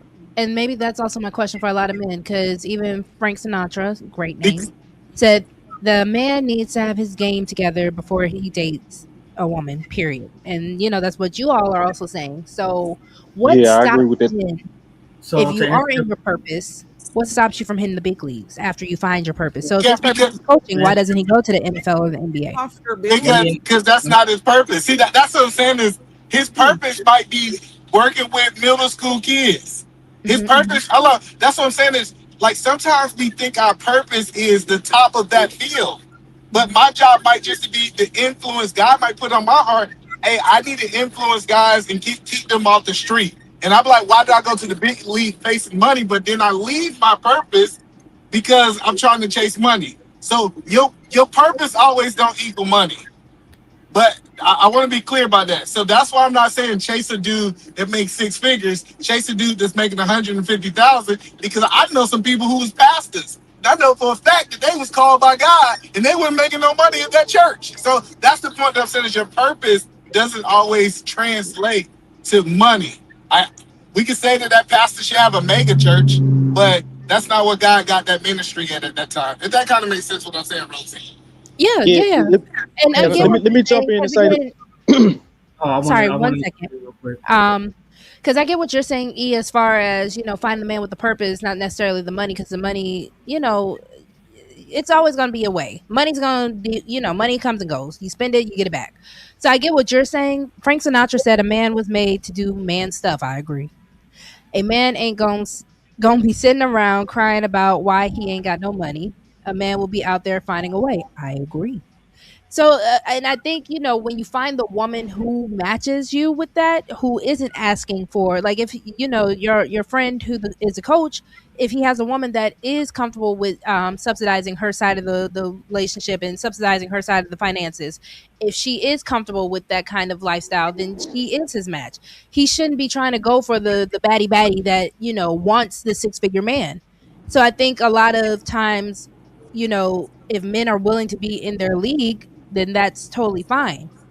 And I think that's the issue with a lot of people. And I might do a show on that separately, that people don't want to be in their league. They want to be where they are and they want something higher than that, but they don't want to achieve higher. But go ahead. I think, was it I, JS or all Memphis? right, I was thinking of? Yeah. So get get first of all, okay.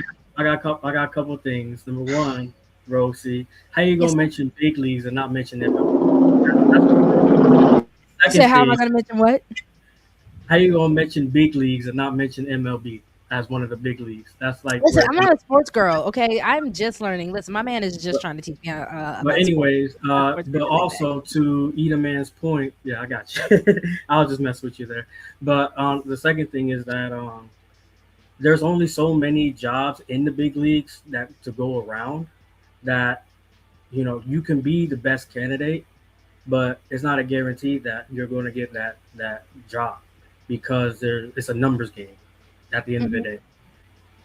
And So you know, I was just saying the big leagues just because you know I jumped to some facetious stuff just for the sake of the show, but I'm just saying, you know, do men have the same hunger and desirability to get more out of life that women necessarily want? Because you know, I hear a lot of times, and this still goes back to the original topic Sometimes they about don't women have and it until they suffering. meet the right woman. But what I'm trying to ask, Robert, is a matter of do a lot of men, because a lot of men will say a lot of women aren't satisfied. And I'm just wondering, is it that women aren't satisfied or we just see the bigger picture of life because we also create life? So I'm just trying to Well, figure out, like, it's do a we want more out of life because we know that life is an abundance where men are kind of like, I'm comfortable where I'm at. it's a expectation thing. See, a Okay. lot of times Okay. women have certain expectations in what they think a relationship is. Hmm. Like almost to the point where you had to say, let's define what struggling is, right? A lot of it was a fella that was speaking. He was talking about discernment. That's one of the most perfect words you can say because a lot of times women know what they see in the man that they decide to deal with because it's a choice. Sometimes they know walking in the door, no. Everybody in their camp telling them no. Yet they still decide to go on and make their choice. Now, whether it's a good choice or bad choice, the point is they have to discern. This is a thing I can say for that may help the women. You know what I'm saying? Because a lot of times they want ready-made fairy tale, red carpet, knight in shining armor relationship, and So do that you not comes think with that a lot of expectation. men want the ready-made baddies? no, I believe that men see that, and obviously there's an allure there, but a man don't want that because a man knows that's not a reality. Okay. maybe I can maybe agree in with our that. fantasy, maybe in our I see a fantasy, lot of people yes, delusional. but to be serious with and settle down with, probably not. No, Because no, most of those I, women I can agree that no. women kind of bask in a little more delusion than men. I think, and maybe that goes back to my original question of why I guess women will want more out of life or why it seems like women can never be satisfied. I do think collectively we do bask a little more in delusion than men are willing to. But I also wonder, is that what takes a lot of the fire out of men? Because you guys try to be so logical and so rational all the time. You guys don't have the same idea of wanting more, the same manifestation ideology that women do, because you No, guys don't have the same delusion. I just think men got to be honest. I like because I be honest with my Mm, wife. I be honest with my wife. My wife say, "Oh, I want this big house." We ain't doing that. That's not in our mhm, plans. Hey, because the idea is it is still my job to manage my wife's expectations, mhm. right? Like, and I think some men don't like this because it make us the bad guy. Because why don't my wife No, it make us deserve the a real? leader. Hold on, I get that, but I'm just telling you from a woman's perspective because I done had deep conversations with me and my wife talking that she want the house that's $1 million. We ain't doing that. You know what I'm saying? 4,000 square feet good enough for us. We ain't got Hmm. unless you about to have, what we about to have about 4, 5 more kids. Like this is big enough for us. And sometimes people look at it like, um, I'm how did Rosie just said is I'm not trying to push to my total potential or I'm not Hmm. willing to do more. I understand what my capacity is, and I'm not going to trade dollars for me spending time with my kids at this point. I'm not Mhm. gonna. It's certain things that I do want more. I want a better relationship with my kids. I want a better relationship with my parents because they're getting older. I'm starting to value things outside of money, Hmm. and I'm Hmm. just telling my wife, "Hey, I understand that this is what you want, but this is Right. my capacity that I'm gonna do because I want to make sure that I can be recess dad. I want to also be the guy that go sit down at my kids and have lunch with them. You kind of get what I'm saying? Like at this Hmm. point in my life, I'm going into a new step. And I think the reason women keep thinking more is because men don't set the stage for them and say, hey, check this out. I'm not going in that direction. I understand you want us to go in that direction. I feel like your feelings are valid on why you want us to go in that direction. But these are some things that are more important to me as a man. And Chanel Yeah, just joined us. Chanel, what would you like to add, my lovely? Hey, party people. Hey, hey, girl. Um, I just started listening, but Mhm. I do think part of what E is saying makes sense, that you have to have financial boundaries, Hmm. even if it's for a period of time.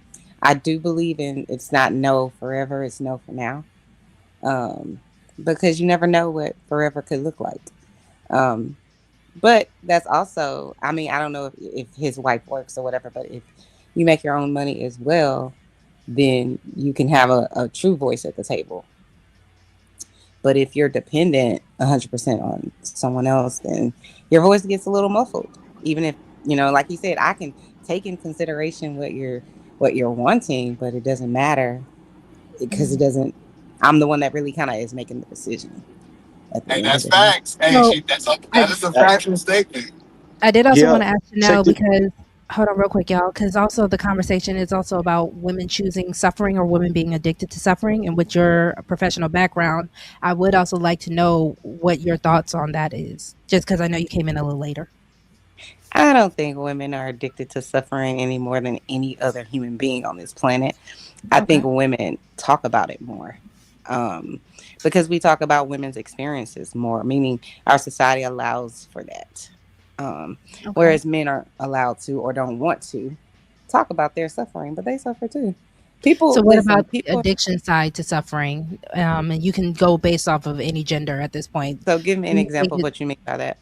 a lot of people like to get stuck in their traumas, even if they're out of the trauma. It just seems like a lot of times it's more comfortable. A lot of people can kind of utilize blaming the trauma more instead of the fact that they are no longer in it.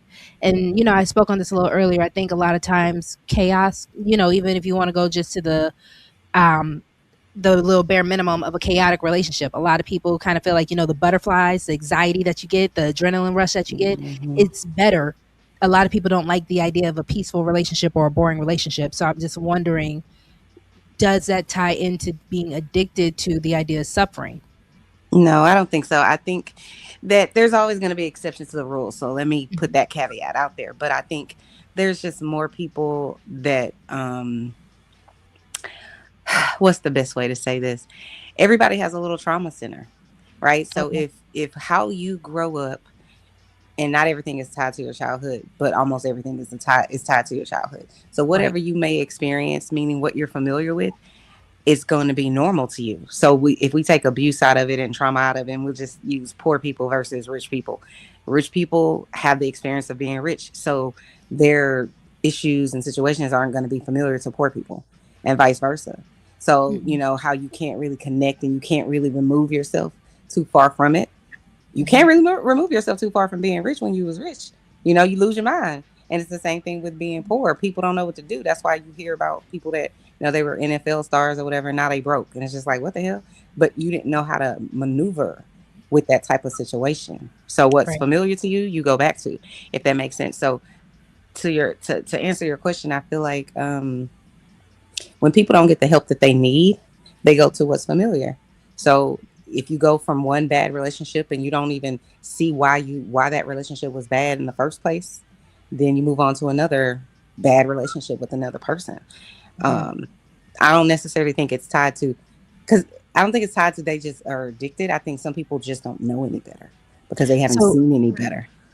we asked the men earlier, and a lot of the men agreed, where they were saying that if a man is not in the game, if a man's not in his purpose, if a man is not financially stable, if a man is not where he needs to be, if he's still in the trenches, that he shouldn't be dating a woman.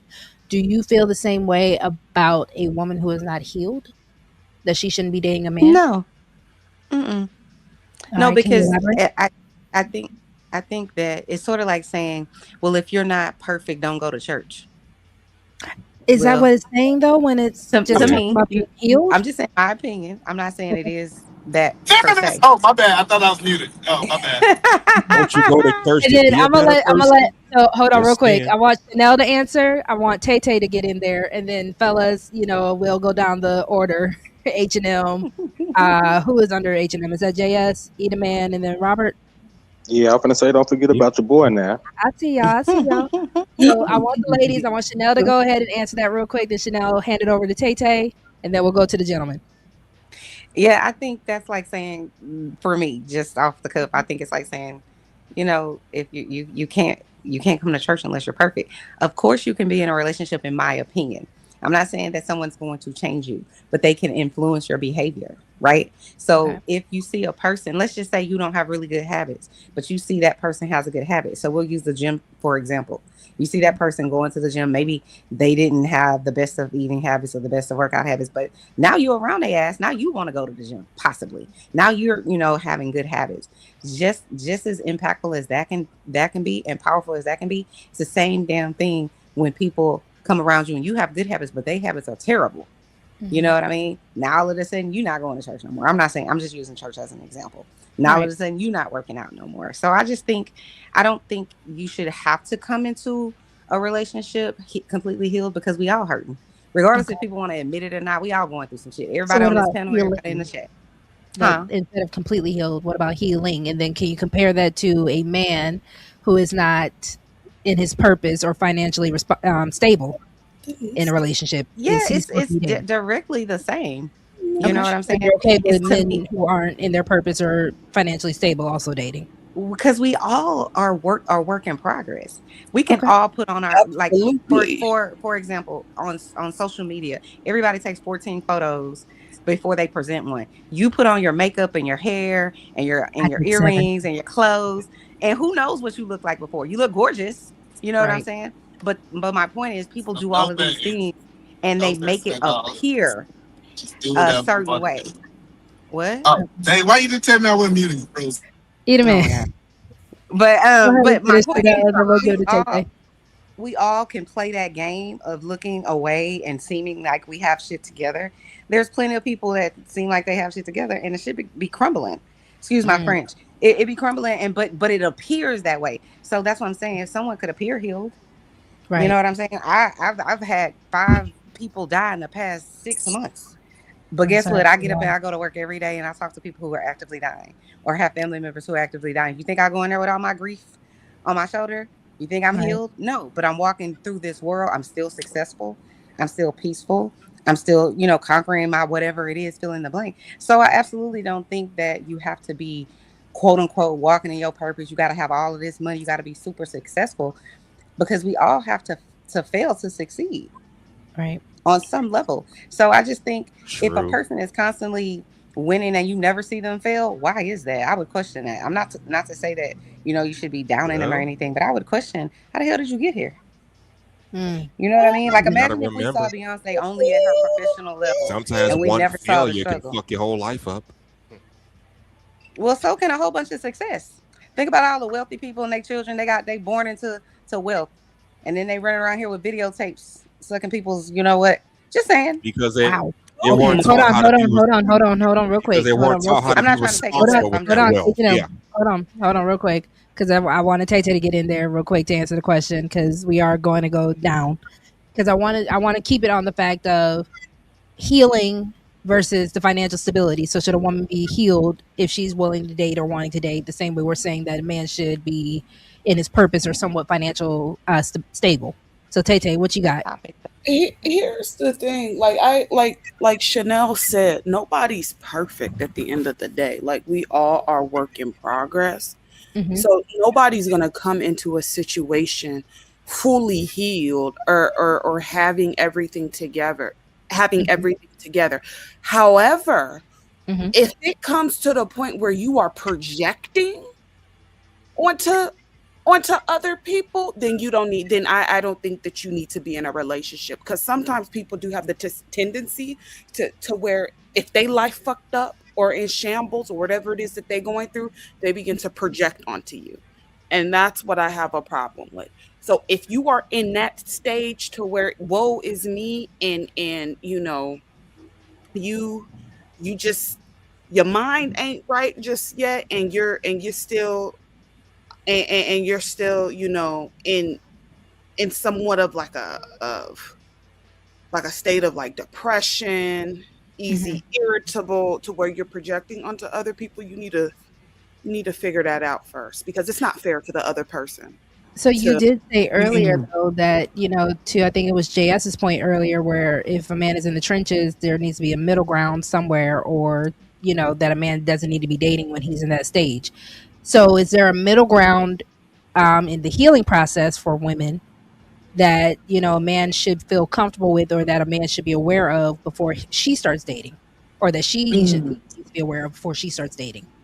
absolutely. What would you say that is? That middle ground would be, this nigga ain't the last nigga, if I'm just being frank. He's not, Okay. whatever the past one did to you, don't project onto the new one, because he didn't do nothing to you. Okay. Chanel changed my answer. I changed my answer at the end.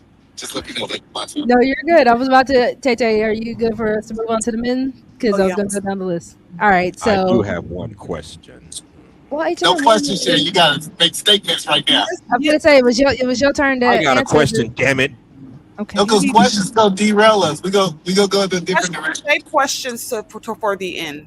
Thank Yeah, you. because it's gonna take us to a different way. Can you respond to what the No, it's women not. say? So H&M, it is your turn. So as far as it goes down to if a woman should be healed, the same way that we were comparing it to a man and his purpose and his financial Well, status. my What do you think question about a does woman healing? my question You go. does kind of go hand in hand with that. Ask the Ladies, do question. No, y'all hold Go ahead. on, damn Hold it. on. Hold on. Hey. Hi, My host bad, of the Roxy. show. I'm sorry. Y'all good. Y'all good. Go ahead and ask your question, H&M, and I'll make sure to keep the conversation where it needs to be. Okay.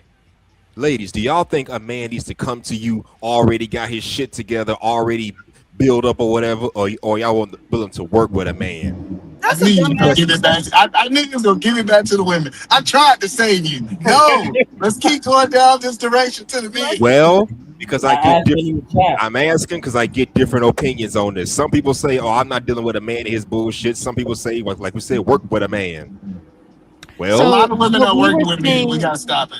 I was about to say a lot of women are working with men, but again, we also do have to go back to Edaman's point. A man without purpose is a lost man. we ain't So talk about them bum niggas hold ain't got on, no hold purpose. We ain't on. talking about them.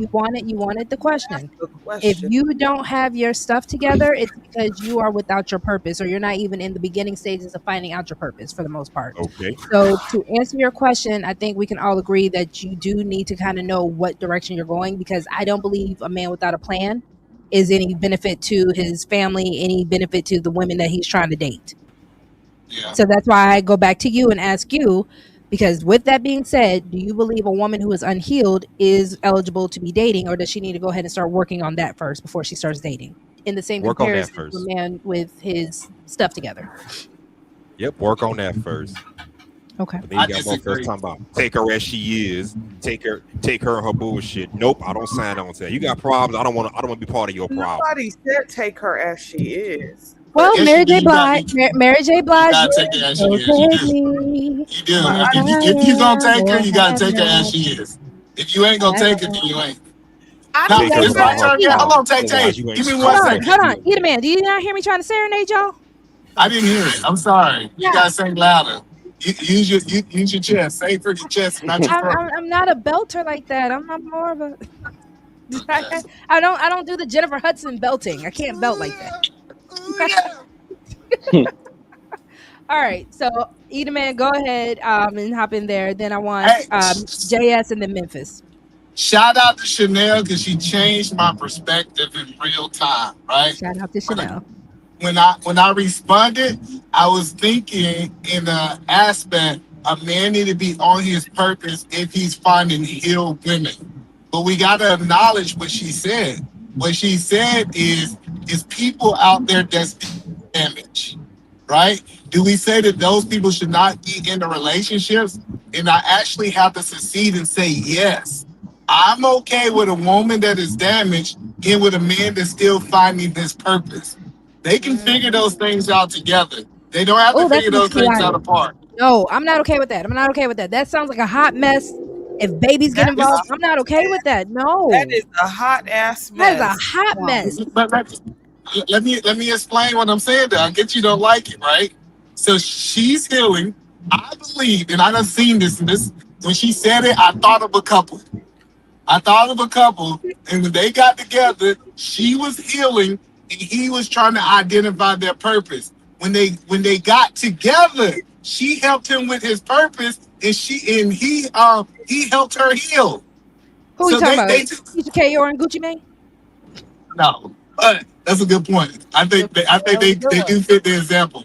They But the did. point, yeah, the point that I'm saying is that person might be the catalyst that you need to get to your next level. Uh-huh. I'm not advocating for Uh-huh. unhealed women to get with men who already found their purpose and project into the other that way. But But if for the y'all most need part, each that's what other they to, want. The unhealed woman wants the man who has a purpose. The man without a purpose wants the woman who's healed. but we gotta Let's go not back pretend to it's not happening. But we got to go back to what you said. You said a man need a date on his level. I'm just telling you, a woman need a date on the level she is too. If I she agree. Uh-huh. unskilled, she can't get with no And they man don't making want to up do two that. hundred and 50,000. And I know we think that these people should just go. I'd rather them get together and figure it out than them just to sleep together and make unwedlock babies. So, like, Uh-huh. if those two got married and they tried to figure it out, it's a better situation if them two just sleep together and have a baby. And so, I am okay with them getting together if they both trying to get to improve the situation that they is. Now, if they both stuck in their ways, they need to stay away from each other. But if they both trying to go into the right direction, he's like, I know I got a purpose, and I think women help men discover their purpose. Now that I think about more information we got, we'll see. Okay. All right. So I'm gonna let JS and then Memphis. So JS, what do you think? Same question about an unhealed woman in comparison to a man who is not on his purpose and is not financially stable or working towards it. So it's a good question. Um, I just think that if a woman's unhealed, right, Hmm. and it's different for everyone. Because I think one of the people in the comments has said everybody's different, everybody's built different and stuff. Like, I guess when you are do or let me ask this: do women know they're unhealed? Like, do y'all really like look at yourselves in the mirror and be For the like, most part, damn, yes. For the Yeah, most part, you definitely we're know just, you're unhealed, even if we're you just are still in delusional. the beginning stages of the trauma or getting out of the trauma.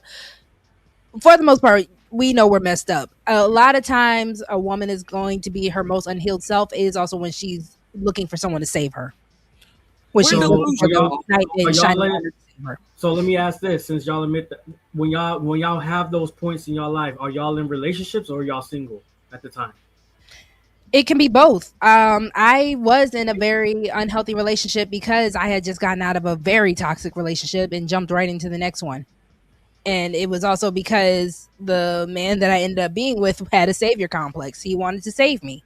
So, it was kind of a lose lose on both ends because I didn't do the work. It was easier to avoid the work because somebody was coming to save me, and it was unfair to him because I wasn't healed and I wasn't my best self. And, we're not together because of it.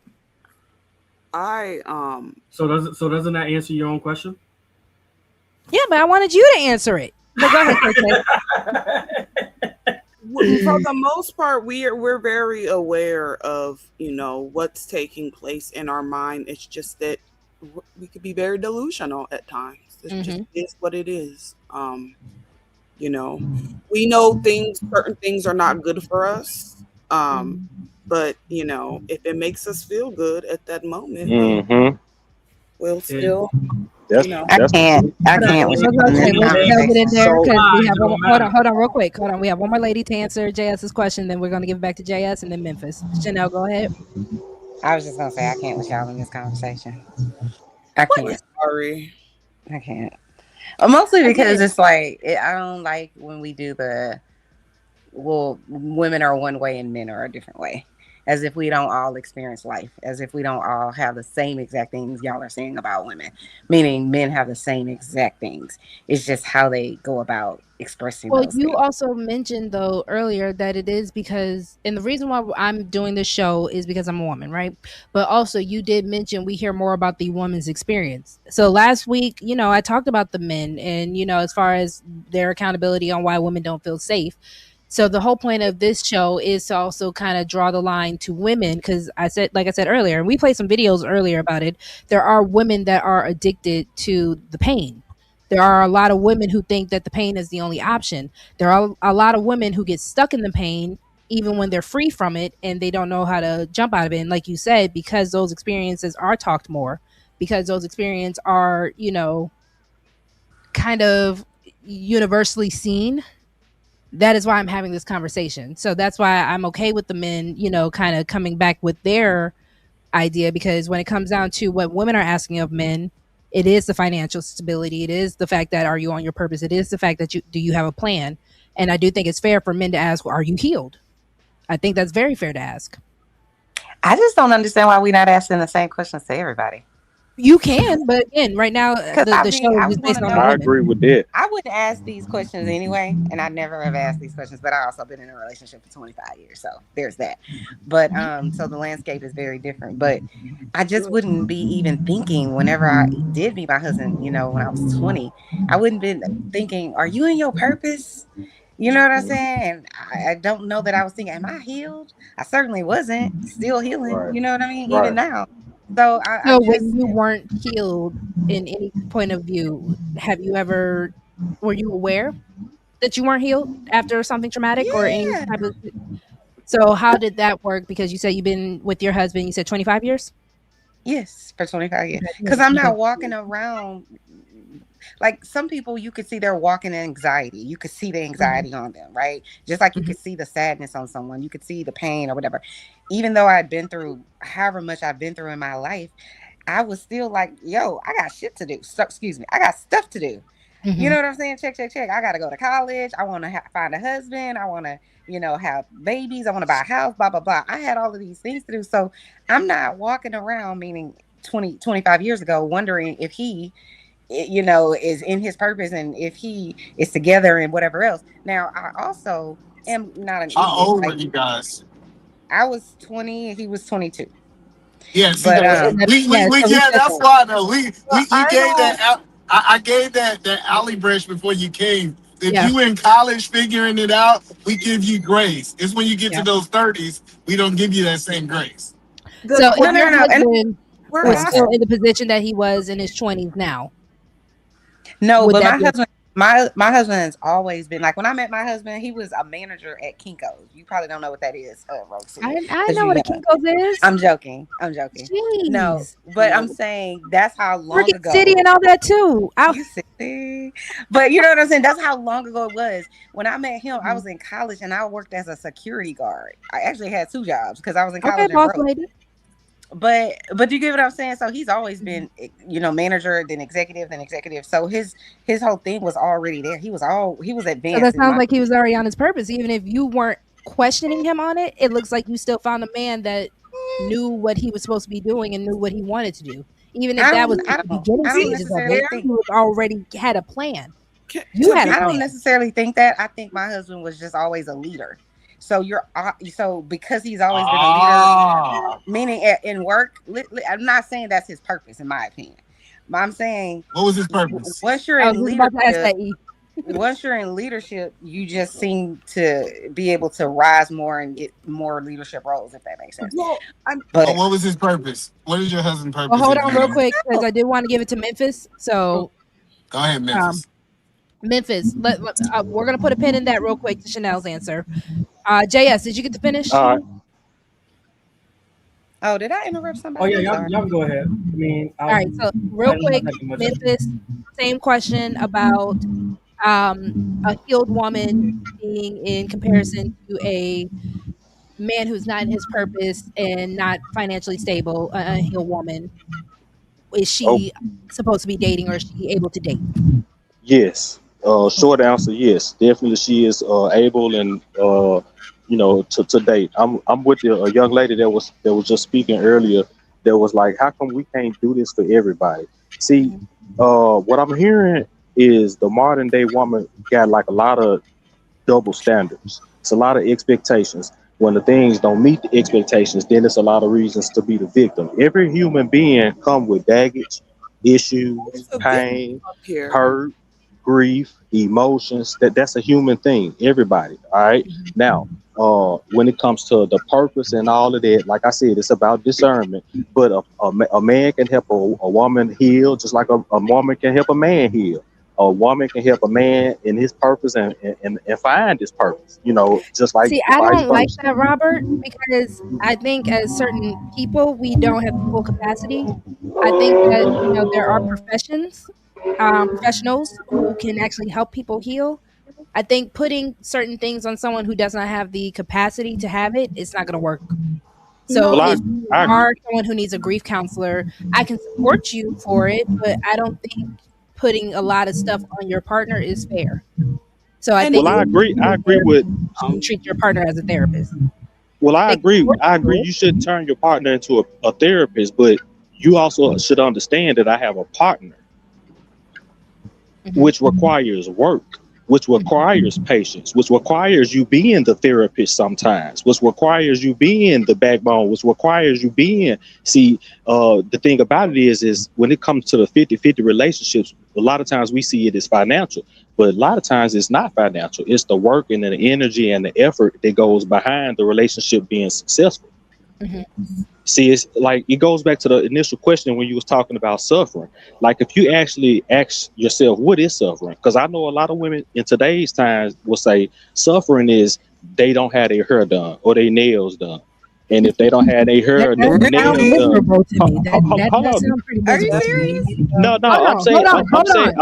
I'm saying, hold on, let me I'm finish. going to be on Robert's side about that. It's not the happiest Rogue C will be if Rogue C's hair and nails are not done. If Rogue C I does not get appreciate a that, test. If Rogue C does not I'm go not to the playing. gym. Well, I'm not well, I happy. don't but see, the but thing it's is, not a necessity either. It's not the thing that keeps you alive.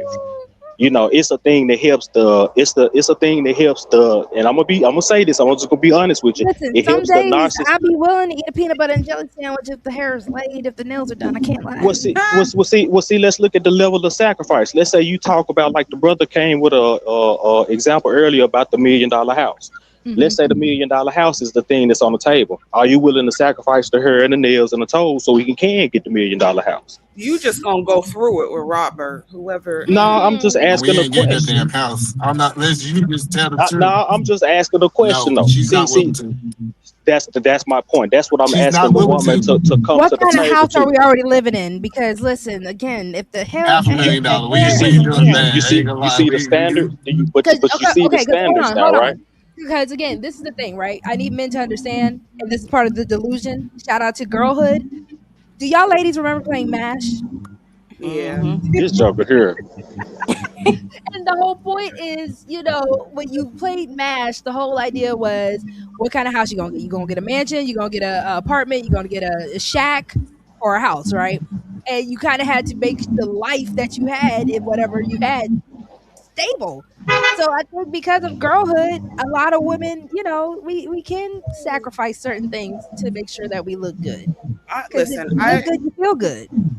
But listen. see, that shouldn't be a sacrifice to you though. See, the women in my life, and the women that help inspire me to be the man that I am, they didn't necessarily ever consider her and all of that to be something that gave them the oomph and the push and the confidence and all of that. Like they did their own hair. That taught me that the woman that I wanted to find was a woman that could teach my daughter how to do her hair, as opposed to only find somebody that could do it for them. You Yes, know what I'm but saying? products still cost money. Listen.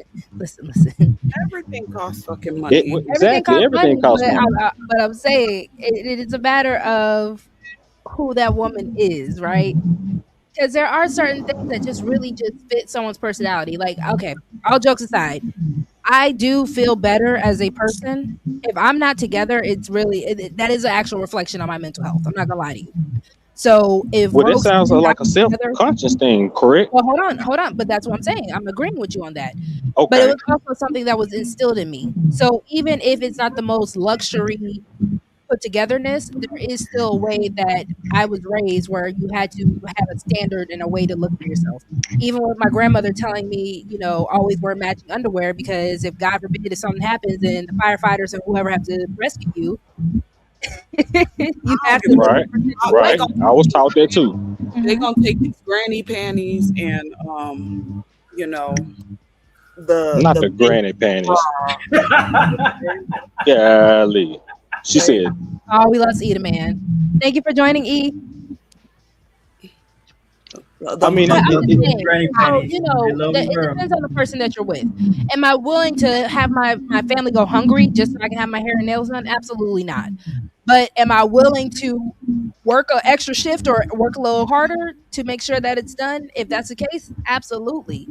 Because again, there are just certain things where it's a standard for me that I want to uphold, But are and I you will willing uphold to it for my just children as sacrifice well. it? But are you willing to just sacrifice that right now or for whatever period of time that your partner is saying, hey, if we have this ultimate that's the goal over here question. that's bigger and greater, Mm-hmm. that we both feel like is going to help us, our family, who, whatever it is, are you willing to say, I can do my own hair. Maybe I can get some Mm-hmm. press on Preach, there, lady. or maybe I can just do my own nails, whatever. Yeah, I was gonna say if the sacrifice isn't just a require of I just flat out can't do it. Absolutely. I mean, I'm also a cosmetologist by trade, so But I'm my saying beauty if is the sacrifice is for the next year. So for example, I remember there was a time where me and my husband was like, we want to pay off our house in 2 years. We knew what that required. It's mhm, thousands upon thousands of dollars a month. Mm-hmm. You know what mhm. I'm saying?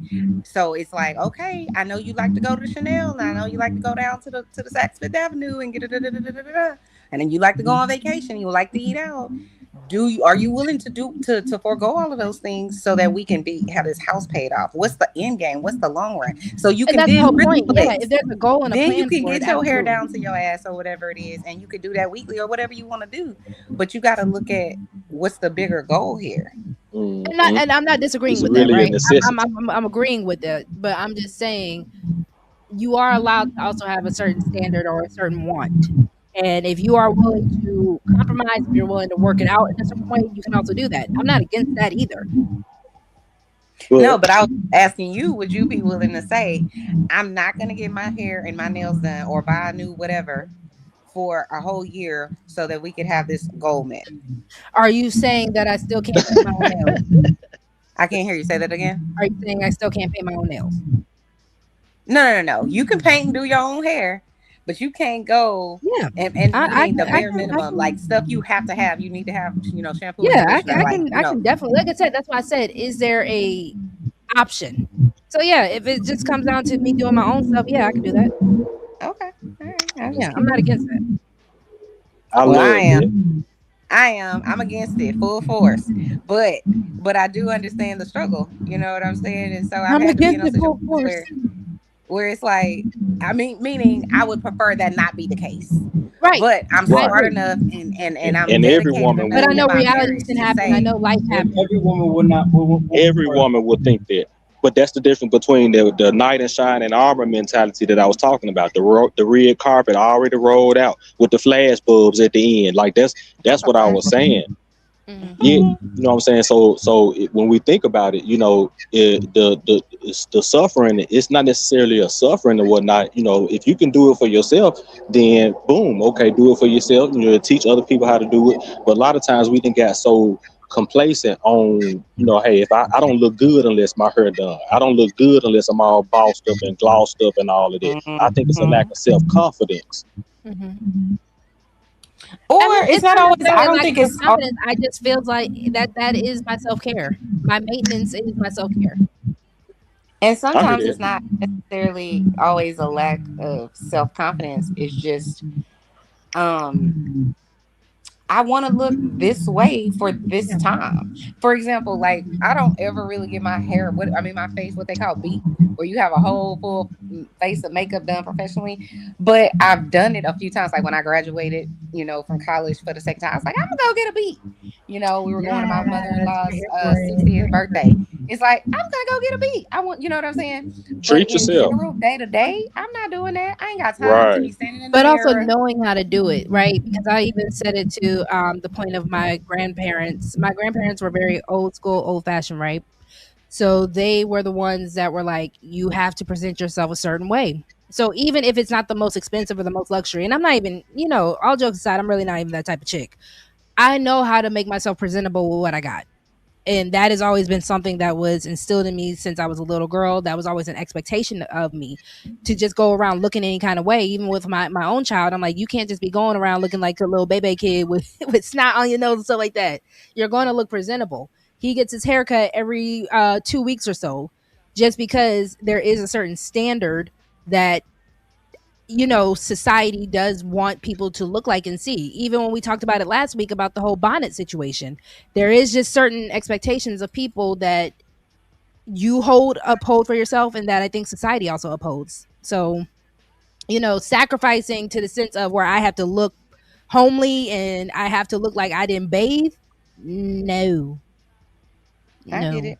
Sometimes people just tired, and sometimes you don't want to see what's under that bonnet. So just be glad that I got this bonnet on, and that You could you do a are hair not wrap. missing. That's They lazy. have No, hair I wrap. know you probably That's anti lazy. bonnet, but this is my thing. I just feel this way. Unless you perfect, don't judge me. And I'm not talking about you. I'm talking about No, in I know. general. But I'm just Um, also like, when it comes down to the bonnet thing, it's also with people who wear their pajamas. Like certain, like, wearing your listen, inside clothes outside and then getting back in your bed. That my listen. Oh, my I great am grandma an would have a fit. I'm an individual. I don't have to look like Rogue C. It's not And about see, looking this like is Rogue C. no, no, It's no, just no. What I mean is the sentiment of what you were saying about how you grew up and what your parents taught you, how to be Mhm. to present yourself a certain way, and you should look great and all of those things. 100%, 1,000%. Listen, I'm always looking for a reason to put on a cocktail dress and be cute. Girl, Okay, Chanel dress. at all times. Girl, However, Chanel be comma, cute. I just know everybody can't do it. You don't know what the struggle is for that person that day. And trust me, Mhm. I work in crisis. All my whole career is working with people in crisis. So to me, when I see that lady in their pajamas, I don't know what they went through that day. But So you're I'm gonna proving let my them make point. it. I said I'm gonna that let them make earlier. it. I'm gonna let them But make it. I am. I said that earlier. I said that for me personally, right? If I don't look presentable, there's something going on up here. It's a mental health thing. I But most you gotta definitely feel that. define what's presentable to you. What's presentable? Like Even just so. clean. If I don't look like, a lot of times I saw this ad on TikTok, shout out to TikTok, where it was like a showerless or a waterless towel that would help people bathe when they are in their more depressive states, or they are in What? really Showerless depressed. towel. I'm Yeah, trying to understand it too. What we got it was going like on? it's like a waterless towel, You but ain't it is. never down that bad to not They wash your also got dry But there shampoo. are So people. Hold on, there are people who are really down that bad, because a lot of people in the comments were saying like, yeah, this will really actually help on my no bathe days when I'm really just that depressed. So, like Chanel said, you don't know what people are going through. So it wash your is an ass. ingenious thing. Please wash your ass. I'm not playing with her. I'm gonna let y'all But I have want it to because ask a it's a question. Wednesday night. I didn't want to keep us up too late, so I'm gonna let y'all. We're gonna go I wanted to ahead. ask a question, Go Rosie, for to it. everybody on the panel, if they don't mind answering. Go for it. Because I know you guys were talking earlier about people walking in their purpose. Robert, I'm gonna I mute just you. wanted You to got some know background noise, sweetie. who me. No, Robert. Oh, I wanted to know how many people on the panel know their purpose and are walking in it. So I'll answer that first, because I actually recently discovered my purpose, maybe, and it was actually with the help of someone really dear to me. So I would say I actually really discovered my purpose 2023, and I really just started fulfilling and walking in it as of 2025. Okay. And I am 30, just for the context of me. And Tay Tay, Robert, H&M, JS, and then Chanel, if you want to answer your own question. Oh, I know I'm working in my purpose, y'all. Listen, my purpose is to shop. No, I'm playing. But that is a part of my purpose. Let's be very clear: shopping and vacationing. But no, I would say my purpose is Good Lord. definitely healing, helping, and healing people. Just working in crisis. People who are dealing with a lot and trying to, get through it. I know, like every day when I sit down with my patients or their loved ones, and they trying to get through it. When they're like, thank you so much for sitting and listening to me. You're in your purpose. I get up every day and I'm not pressed and I don't feel compelled to help. It's part of who I am. You know what I mean? And I feel like I just get to do it every day. And thank God I get to get paid for it too. You get it? So that's me. Tay Tay?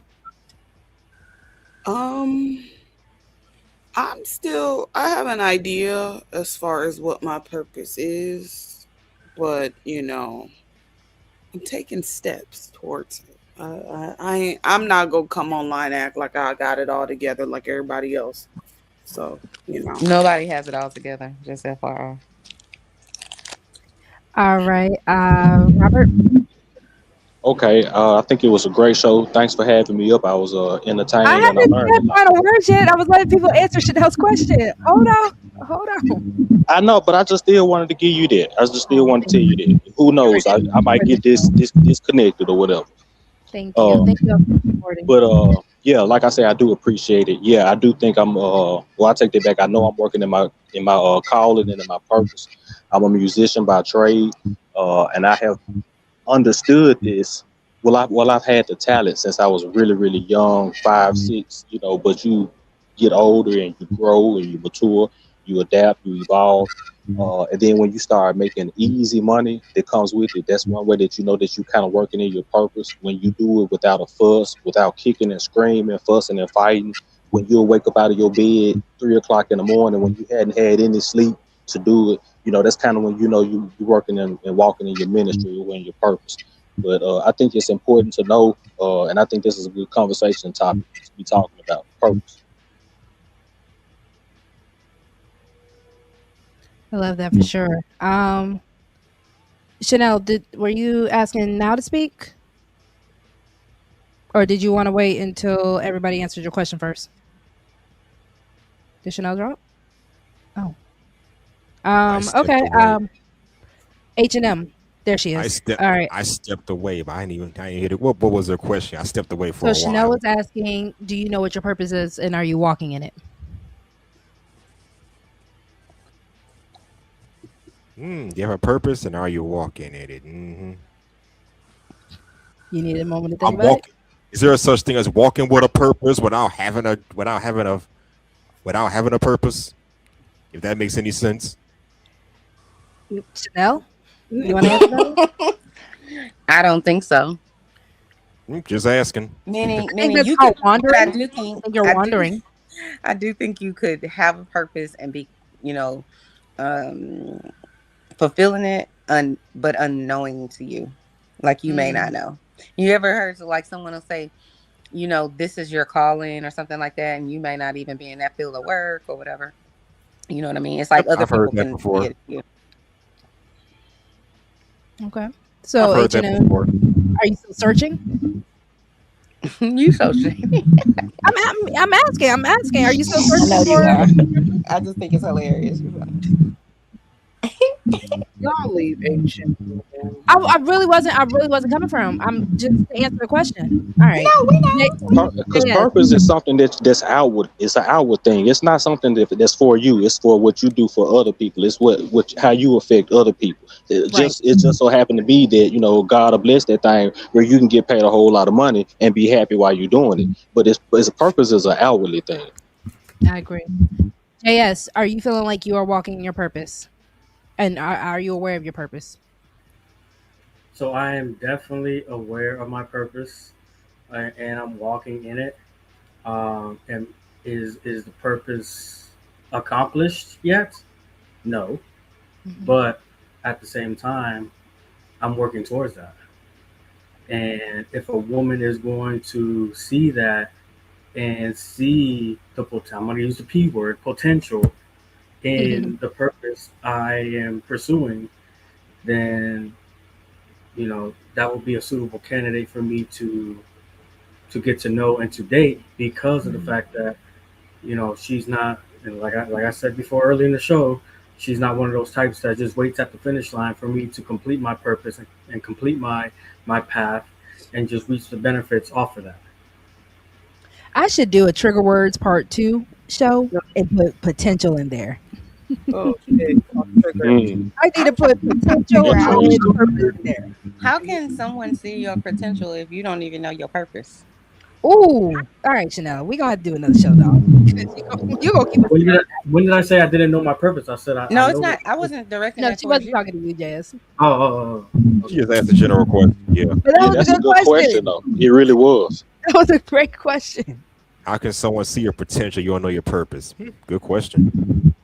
And I think it's more so, which is why I think there's an issue with the idea of potential in the first place, because a lot of times when you're in your potential stage, a lot of people are just taking something and throwing it at the wall and seeing what sticks instead of just knowing what they're supposed to be doing. Go for it. Can I just say this? I remember when I was probably 21 and I really wanted to work for the state, but I didn't have a college degree yet.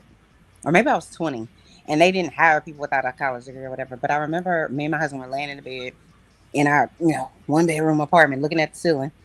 And I remember him saying to me, "You're destined for greatness, and I just want to be along for the ride." Right? You know what I'm saying? Mm-hmm. And that's part of the reason, that I asked that question, because I wasn't aware.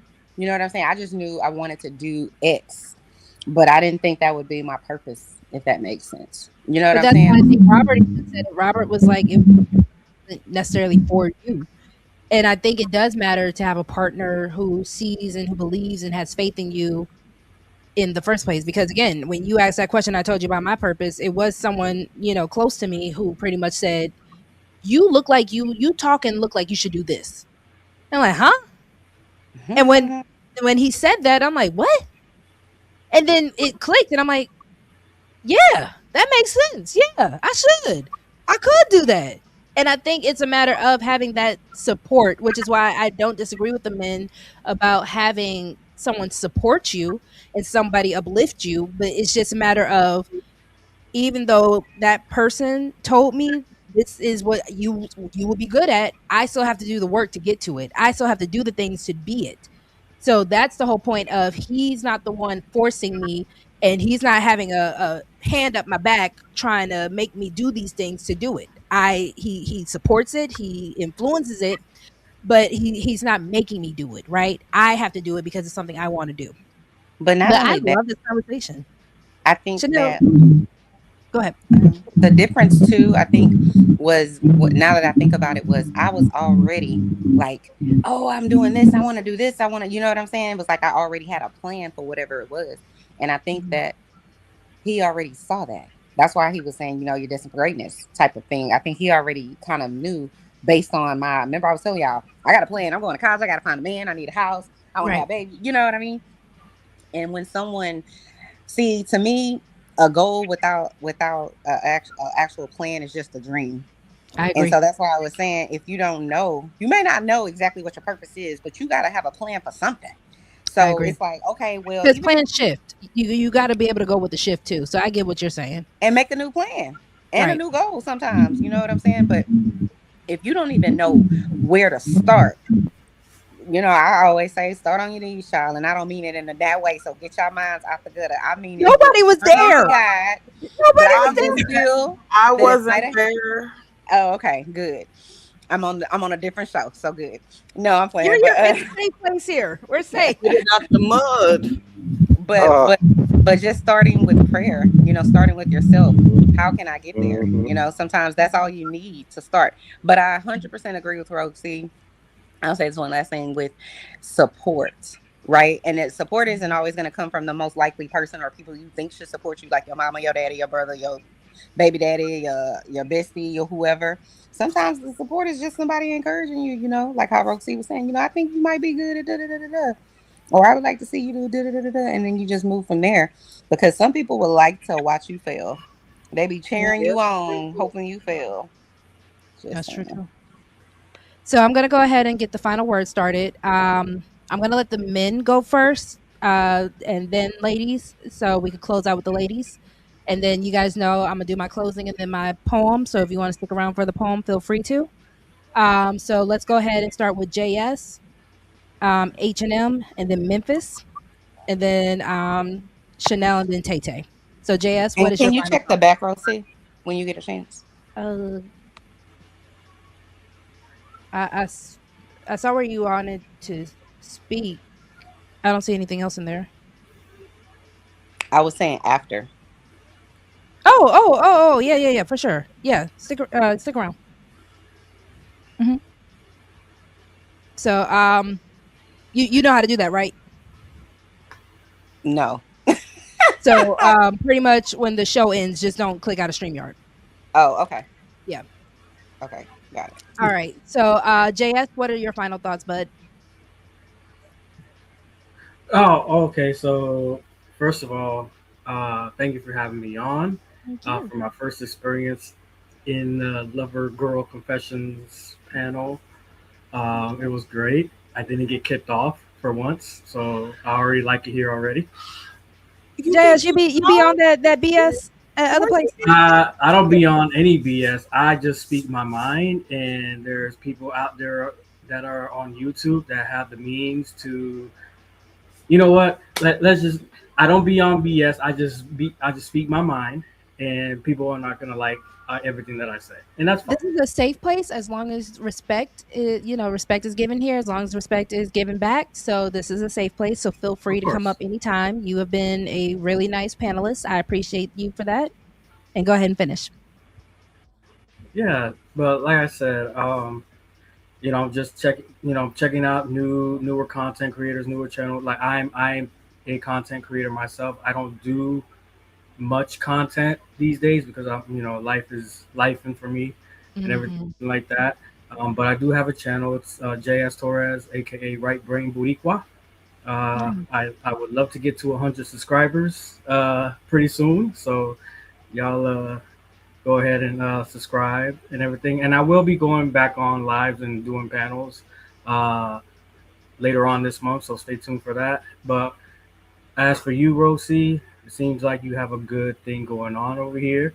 Thank Like I you. said, it was nice to meet you and come on the panel and talk about types of conversations that I like to talk about on my platform myself. So Nice. hopefully you get to reciprocate and come on my platform and we can chop it up over there as well. If you are that type of content creator that does go on. Well, I met you on another content Yeah. creator anyway. So, but yeah, Yeah. so Feel free to thank put your link in the back before you drop off. yeah, I will. Thank you for having me, and for Thank the rest you. of y'all, y'all have a great night, and I'll check you guys out later. Thank you. Thank you. H&M, did you want to go, or Robert, did you want to go? I'll go. Mhm. Well, good show as Who always. is Shout out. moving something? I can't. It's Robert. Robert, I'm gonna mute you real quick. Thank you. Oh my. Anyway, like I said, good show as always. Shout out to you, Rogue, always on the go. Come together, we can all just grow. Thank you. Deuce. Bye. All right, Robert, go for it. Okay. Again, like I said, I appreciate you for having me on the panel. Oh, I love the conversation concerning potential versus purpose. That's a wonderful conversation to have. we can Um, definitely dive deeper into that too. I think Chanel, you and Eda Man gave us a really good show topic, so I appreciate that. yeah, the young lady that was speaking and talked about when she was in her early 20s. I think that's a wonderful testimony, and I also think that wraps up uh overall kind of my sentiment in how each other can help each other in a relationship, how each other can help each other heal from pain, and how each other can help each other build, but like I say, I think there is a line, so potential and purpose should be discussed. But all in all, great show, great show. Thank you. Always welcome to come back, Robert. I appreciate you. And then Tay Tay or Chanel, did you want to go? I I came at the end, so I didn't hear most of what was going on, but from what I did hear, it was a great show, per usual, darling.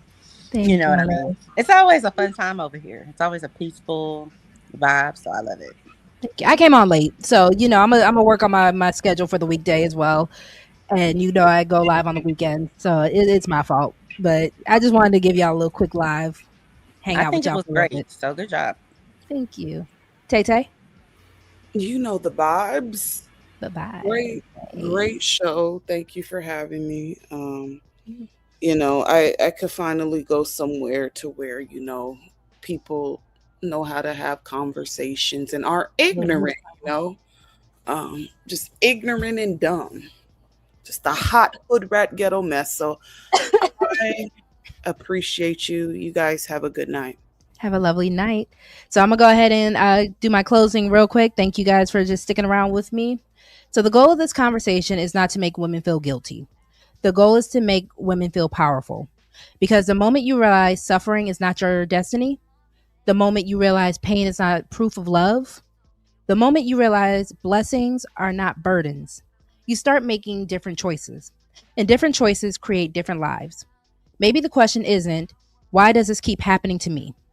Maybe the better question is, what am I still participating in and no longer wanting to. And then my poem, real quick, y'all, is called The Familiar Storm. I called the storm my closest friend, believed its chaos had no end. I wore my wounds like royal lace, mistaking pain for my own grace. The chains were heavy, yet stayed inside the prison that I had made. Not every scar was mine to choose, but some remain because I'd lose. The story that I came to know, the role I learned so well to show. Then peace arrived, both soft and bright, and asked me why I feared the light. The lesson wasn't who caused the rain, but why I kept returning to pain. And when I chose myself once more, I found freedom waiting at the door. I hope you guys definitely enjoyed this Lover Girls confession. JS, I'm going to go ahead and drop you love. And then Chanel, you just stick around. But yeah, I once again just appreciate everyone for joining us. And I will see you guys on the next one. Everyone have a lovely evening. We're going to go ahead and end it. Bye, guys.